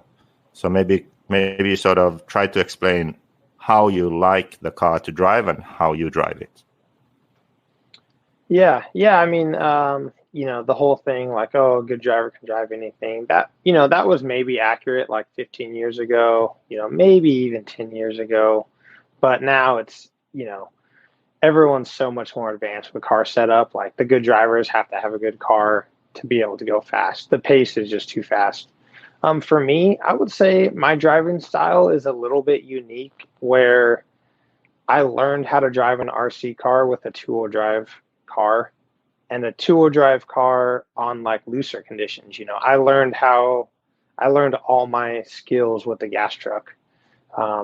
So my throttle input is different. I get on the throttle a lot earlier than most.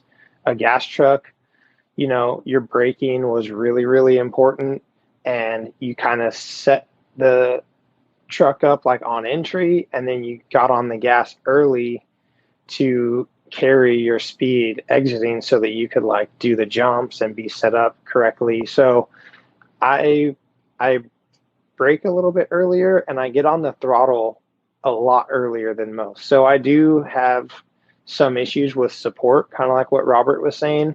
I feel like I load the side of my car on the rear end quite a bit. So that's a little challenge that I've kind of fought multiple cars, is just like where that rear camber link is like a shorter link.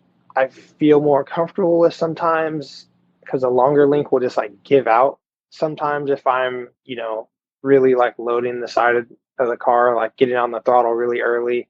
As far as steering, since I don't just saw the wheel, I like a really linear car. I can't drive a car that has a whole bunch of Ackerman where you just go in and, lock the steering wheel and you just need it not to flip over.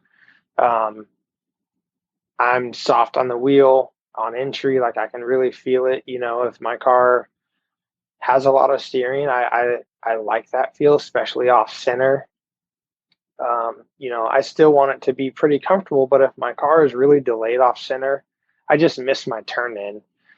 So that's where I've battled with the KPI 1 and KPI 0 is sometimes I feel okay with the KPI 1, but I miss my turn in a lot.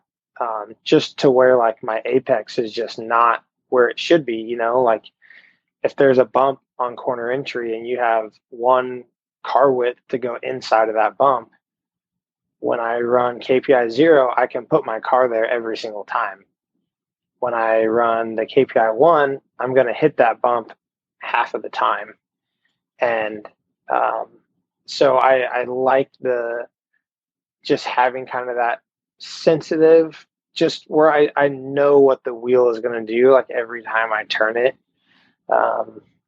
And, I keep kind of going to that front end thing where I need to figure out which is just the best way for me to run it for a little while. But as far as, car handling and characteristics, I like pretty reactive feeling car. And with being used to running 2-wheel drive, I run my rear diff a little bit heavier than most. When me and David were teammates, granted that was a long time ago, we definitely ran different feeling cars. He maybe has changed quite a bit. Like I don't like that front wheel drive feel. So I run my rear diff a little heavier, and, my front diff normally isn't really, really heavy. Compared to my rear, I run them a little bit closer than some people do. And yeah, I would say those are kind of the only things I can really think of as far as car setup and feel. Maybe if you have some questions, I could clear that up a little bit, but that's kind of all I can think about right now. One thing that I'll show you here is, am I right in saying that most drivers, they drive like this with the throttle, but you have your finger sort of further in? I can't even do it. You drive like this to where... Yeah, that's exactly right. Yep. When you make a larger movement with your finger, the throttle is actually moving a lot less. So the tip of my finger is moving a lot, but throttle is moving less. Mostly when I look at people, they're sort of driving the tip of their finger, but yeah, you're doing that. Am I right? Yeah, you're exactly right. And I mean, Adrian hated me for that. I'm difficult to tune an engine for because, like when you listen, it sounds like my throttle is moving a lot because I kind of have this like kind of sound. Mm-hmm. Like when I do like practice videos and things like that. But like I'm not at neutral a lot and I'm not at full throttle a lot. I'm like in the middle quite a bit. And once that throttle gets opened, then it does move slowly. And I think that was something with gas truck, like I could have more grip and more corner speed than anybody. And, I think that was just the throttle. Like I moved it slower because I drive right on that knuckle. Yeah, I actually learned something here just now. So I thought you would be closer to David, to be honest, with your car. But when you say that you basically get on throttle that much earlier, so the car starts moving the load to the back at an earlier stage, even if it's not a lot, it's still at your own power, and the car begins to accelerate, which then at that point when you are exiting, there's more load in the rear. So maybe you do, in fact, need more rear support than David, well, we'll get to that later. But, yeah. So, Robert, I guess. Next. Yeah, I think I would be the more aggressive from our three, since I'm getting used to drive the Mugen car, so you have to like throttle quite a lot to make it steer. But yeah, I usually load quite more the front tire, and I mean both lateral tires, like front and rear, from outside tires. It just, I mean, I don't like really sensitive steering. Even if I steer not really a lot on my radio, like I steer like 10 minutes to one way or 10 minutes to the other one. It's like super small movements. But the first touch, I don't really like to be aggressive. Like I like super smooth feeling at the beginning, and then I prefer to have it like more steering into the corner than just coming into the corner, just in the middle of the corner to have more steering, and also having quite good support on power, since I quite throttle quite before than exiting the corner. So just when I'm already middle of the corner, I'm already throttling. So yeah, I need a lot of support on the outside tire. I'm not about full power and so on, but that's really making a lot of load coming into the corner and also in the middle of the corner. So it's just a little bit more aggressive than David for sure. And maybe Jared is between David and me, I would say, like you talked about it. But yeah, I mean, I think it's this way. I also put my throttle finger, as you, Jared, like quite in. I like more. I mean, I don't know. I feel like more precise if I do this. I don't know. It's something I did since the beginning. So yeah, I think this, I mean, mainly softer initial steering and also support on the rear on power. It would be the two best things for me. Yeah, so I actually noticed an interesting difference between David and Robert. So David from all of last year, and then Robert now for these few weeks in South America. So yes, like Robert says, he's the most aggressive. I buy that completely. But what I noticed also was that part of the aggression is like, I think you somehow like automatically just go to the punched mode, and then soon you start to think. Okay, let me elaborate. So with David, you put the car on the track, you do like 1 lap, 2 laps, and then he drives the car like within what the car can do. And then he comes down and says, oh, this was good, this was no good. Okay, but you look at the car and it's like he's going around the track. It looks pretty good. You know, anyone looking would be like, oh, that's dialed. But then actually, no, maybe not. We can change something. Okay. Robert, on the other hand, Robert puts the car on the track. The first tank, let's be honest, the first 5 minutes, it can be a disaster. Smashing everything, like crashing. I'm like, oh my God, this is not good. Then he's like, no, let me drive a bit more. Okay. Put some gas in the tank, go out. Then it looks dialed. So I think that there is this sort of mental switch that happens where with David, it's very quick. And it's like 1 lap, 2 laps, boom, it's there. With Robert, it's like, I'm going to drive how I want to drive. Okay, the car's not doing it. Well, maybe if I just smash it up for like 5 more minutes, it will do it. Then no, it didn't. And then the switch changes. So this is definitely something that I noticed, which to me, I wasn't used to it. Like when we started working with David, I realized that if I don't watch the first lap or two, then I sort of missed my chance. Because when he first does a corner, if the car does something, that's what it does. And then the next lap, he already fixed it. Do you see what I mean? Like, if I want to know what the car is doing, I have to be like from the first moment he goes on the track. With Robert, I can have a beer and then go watch. Because he's still going to be smashing it a bit. And then he's going to, like, with Robert. But I will not do this on a race. I mean. Yeah, well, maybe not. But I'm talking like testing and how you are, like what you do. Yeah, testing. So, true. I like to test the limit. Yeah. Yeah. Like I'm staying a little bit like completely on the limit. So I said, okay, not more than this. So then I go like, okay, 80%. Yeah, that's true. So it was something that I had to adjust myself to. Like, don't worry how it looks in the beginning. It might still be good. Yeah, just a side note.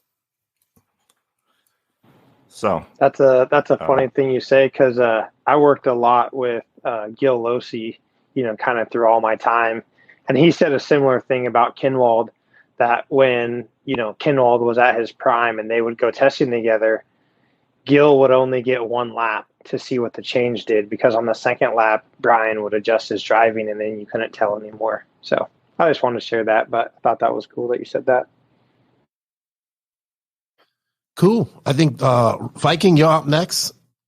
What's your style change? Well, I would like to start out with like listening to Jared when he explained his way of driving.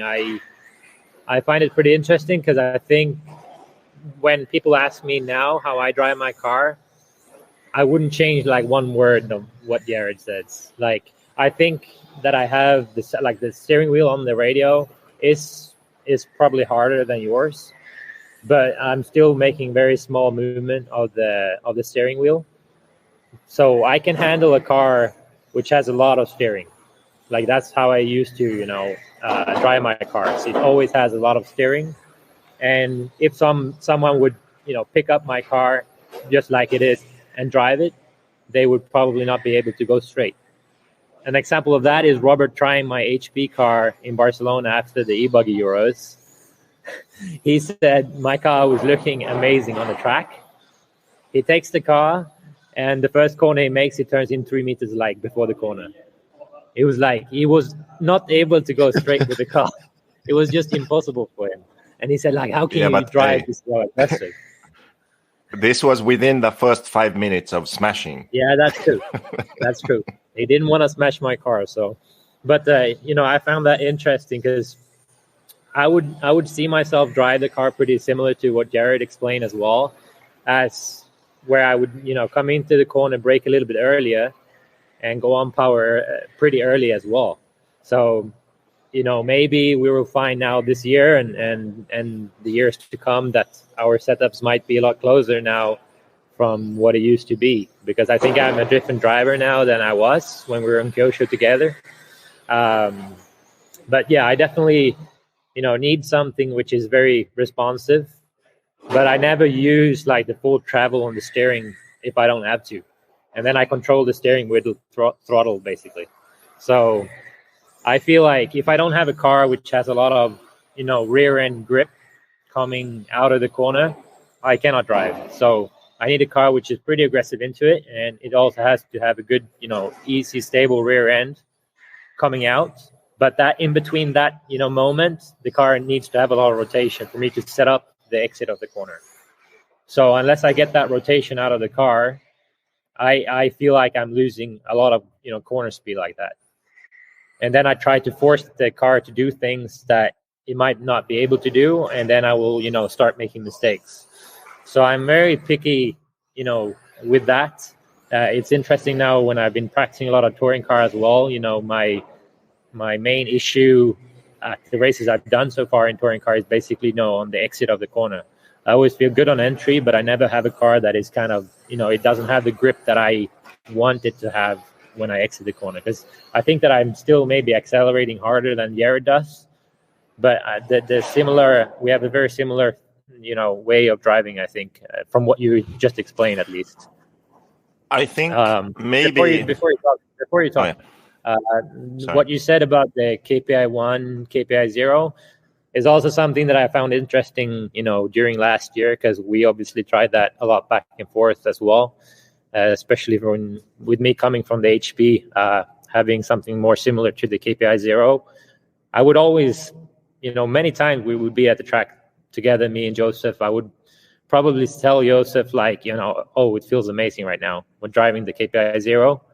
But the lap times were always showing that the KPI 1 was quicker.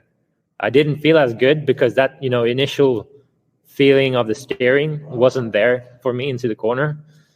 But once I kind of accepted that and also worked on a few other things on the car, I was able to carry more corner speed. Because if I was just able to get over that hurdle into the corner, driving the KPI 1, the car was much rounder in the center of the corner, and it was also better on the exit. So I found that very interesting. And from what you explained, Joseph, with me kind of adapting very quick to setups, I think that is also pretty spot on, because if we go back, like from when I started, my dad, it was always great, working on the car so that I would finish races. But I will never say that he was the best in setups. I don't think I ever, maybe had the best car when I grew up, but I was always able to adapt very quick to what I had. I didn't always have the best car, but I did, the best with what I had.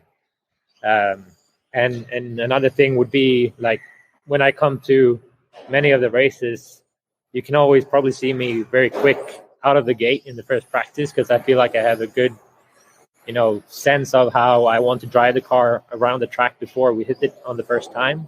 So that in the first practice, I'm always, already then, after just a couple of laps, feeling very good. I usually, make a track walk, watch some other cars go around, kind of pick up a few different things from the heats before me. And then I try to, put all these pieces together when I go out. So I feel like I'm very good at adapting, learning new tracks. But it was very interesting to hear what Jared said about his driving style, because I think, based on that, I think we should probably be able to have pretty close setups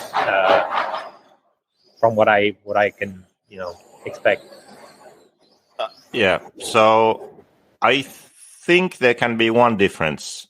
And if Jared, for example, now felt that he needed more support from the car, it can have to do with how you use the steering wheel when you exit, because I think we've also spoken about this with David and Adrian, how when David gets on power and exits the corner, he's also counter steering, or like straightening out. Like at some point you have to stop turning, right?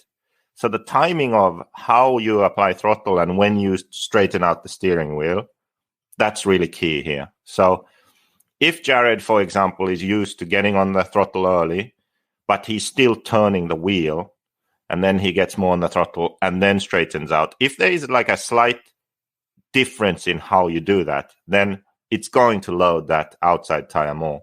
So in touring car, it's really obvious.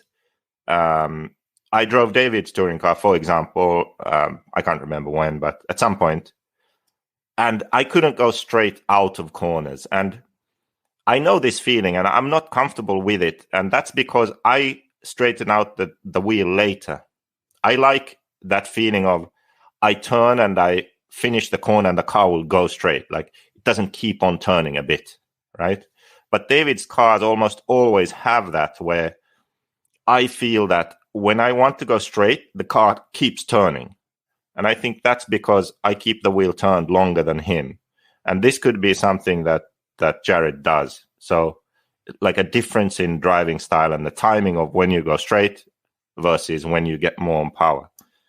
That could be one thing. And then to continue on that, I think that in one sense, even though setup style and even driving is different between Ongaro and David, that one thing is similar to where, how can I explain this? I think that they both have a sort of particular way of setting up the car for them. It's a bit unique, and they are in tune with it to where other people aren't necessarily as comfortable with it just because of some kind of small timing thing like this, like just explained. So what I mean is when they drive into a corner and they are driving through a corner, they place the car at a sort of balance point in a sense, and then they keep it there. And by doing this, my theory at least is, it's a bit like when you jump and you turn the wheel. You aren't just jumping the car and letting it float and it's floating in some way. No, like if you control the car, you are in control. So you made the car keep turning in a certain direction in the air. Like you are in control. The car isn't just doing something and you are reacting to it. You are in control of the car. So if you load the car in this sense, you have it at a balance point and you are controlling it. So you are giving inputs and the car is reacting to it versus someone like me, I feel most of the time what I am doing is I drive in the corner and I react to what the car is doing, right? I am not making the car do something. I make it go in the corner and then I react to what happened mid-corner, right? But what I can see that Ongaro does and what I can see that David does is they put the car in a certain way when they go in the corner and they keep it there and drive through the corner and go out. I don't know if my explanation makes sense, but that's what I see. And when you have a style like that and a setup like that, it is very personal to you. So when someone else drives it and they have a bit different timing with their inputs or size of inputs, then they won't be in that balance point. And then they might turn in 3 meters too early, or they might continue turning when they accelerate out. So that's my thoughts on that. Yeah, I think it's correct, because I feel like, I like when the rear end kind of steps out a little bit into the corner, because that kind of sets up the corner for me. So unless it does that, I feel like the car is too stuck, then I'm feeling like the car is pushy. So when I'm on the brake, I usually always have more rear brake than front brake as well, if we're talking about the nitro. So that is all to kind of, what you just explained, for me to set up the car into the corner to where I feel like I can go around it the way I want to. So this is basically what I would like to learn for each one of you. So we can really hone in on how the car needs to work for you, so you can be as fast as possible in, all the different conditions. So yeah, it's not easy, but I think that that's really the only way to consistently get the most out of your racing. Otherwise, it's a bit sort of luck of the draw in a sense. You're not in full control of your destiny in racing. Yep. All right. I just wanted to say something real quick. Jared, I always listen to your throttle inputs at races for you and Phend for some reason. And very similar. It sounds like, now Jake is going to laugh at me, but I'm glad you said this stuff, because it always sounds to me like when you're inputting, like coming out of corners, it sounds like you're doing the most minute throttle adjustments. Like you're just like it's not. If I could see your finger, look, I would think it's going like this. But now I'm just understanding you're just driving in the mid range to an extent, and that's where you're keeping the. If I'm wrong, that's where you're keeping the RPMs of the engine right there, and also creating binding your shock package and all that stuff to create more traction. I notice I watch you. I listen to your throttle inputs and I listen to Phend's throttle inputs, and it's very similar to that. I thought you're just making minute adjustments between neutral and mid, but you're keeping it in the mid range, and that's what it sounds like to me. I could be wrong, but when you explained that just now, it kind of shed some light on what I'm hearing. Yeah, I mean, I don't think I'm just like blipping off a neutral.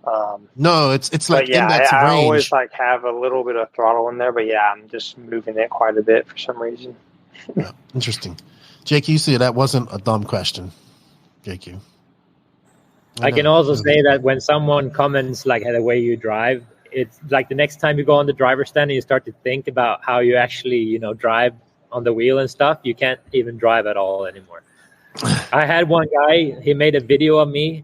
I'm actually moving my fingers on the wheel as I drive. I've seen that. So, like, I don't have like a fixed position for my fingers, so they move as I turn. I didn't know until I saw this video. And then the next time I would go up and I would, it would probably be my worst run ever because I tried to have my fingers fixed or something. Interesting. All right. JQ, is there anything else you wanted to talk about before we let these guys go? We've had them on here for 2 hours now.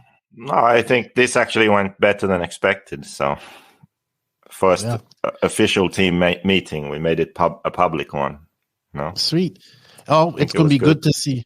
It's going to be good to see all of you guys together at DNC. I'm still kind of getting used to you and Mayako gear, Tebo. It's still kind of like I'm shocked. I'm not shocked, but it's just an adjustment that I have to make. Anything you guys want to say? I wouldn't have thought it would have happened, but it did, and I'm pretty happy about it, really. But yeah, it's definitely different. If you would have told me we'd be having this discussion in 2023, this podcast, I would have told you it was crazy. But it's been definitely a pleasure having you guys on. Thank you, Jared. Thank you, David, for your time. Thank you, Robert, for your time. I know it's late over there in Sweden. Well, not late. It's getting late over there in Sweden and Spain. JQ, you don't sleep, so it doesn't matter. Jared, I know you got family things to do and get ready for TNR this weekend. Thank you for your time. I mean, we look forward to seeing this. I don't want to say threesome because that sounds something else, but we're looking forward to this 3-pack of world champions driving in Mayako, and I can't wait for DNC and see what you guys do. TNR is going to be interesting too this weekend, so I'm looking forward to that. Thank you for your time, guys. It's an honor for me to be a part of all of this in a small way. So, wow, JQ, like, if you'd have told me in 2018 this is going to happen, it would have been something else. I'd have asked you what drugs you was on, good buddy. Let me have some, because that's a good dream. All right, guys. You guys have a good one. Thank you for your time. Get ready. Go enjoy your families. And thank you for just talking to me. You know what? I didn't talk much. I just listened. That was great. It was good to do that. Unbelievable. Thanks to you, mate. See you later. Thank you. Thank you for you guys' time. Have a good evening. Yeah. Bye. Bye. JQ, that went pretty good. That was a good chat. I listened more than I talked. Surprisingly good, I would say. Yeah.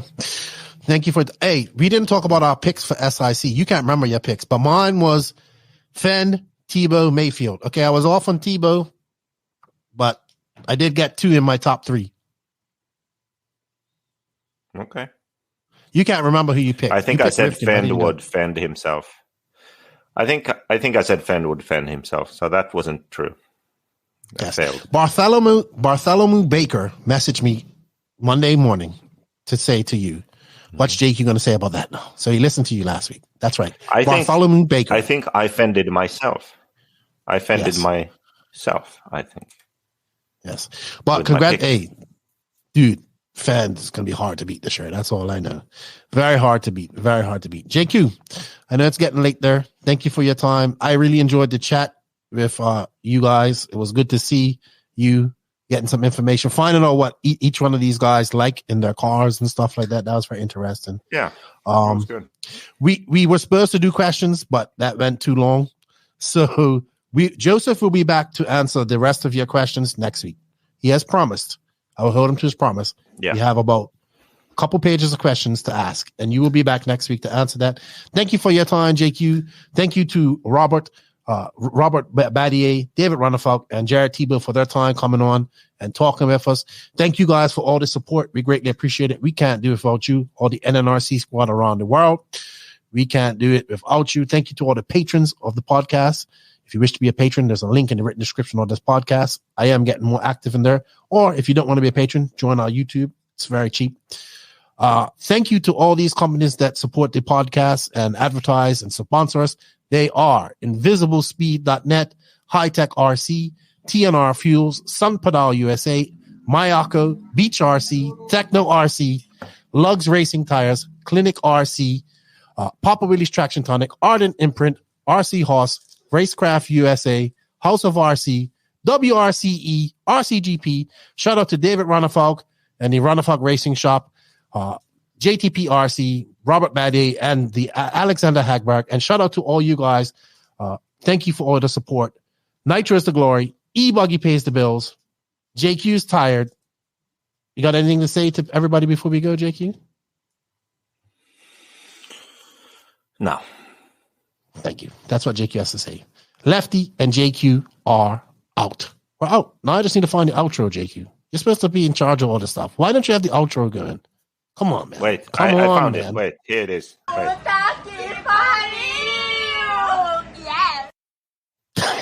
See you later.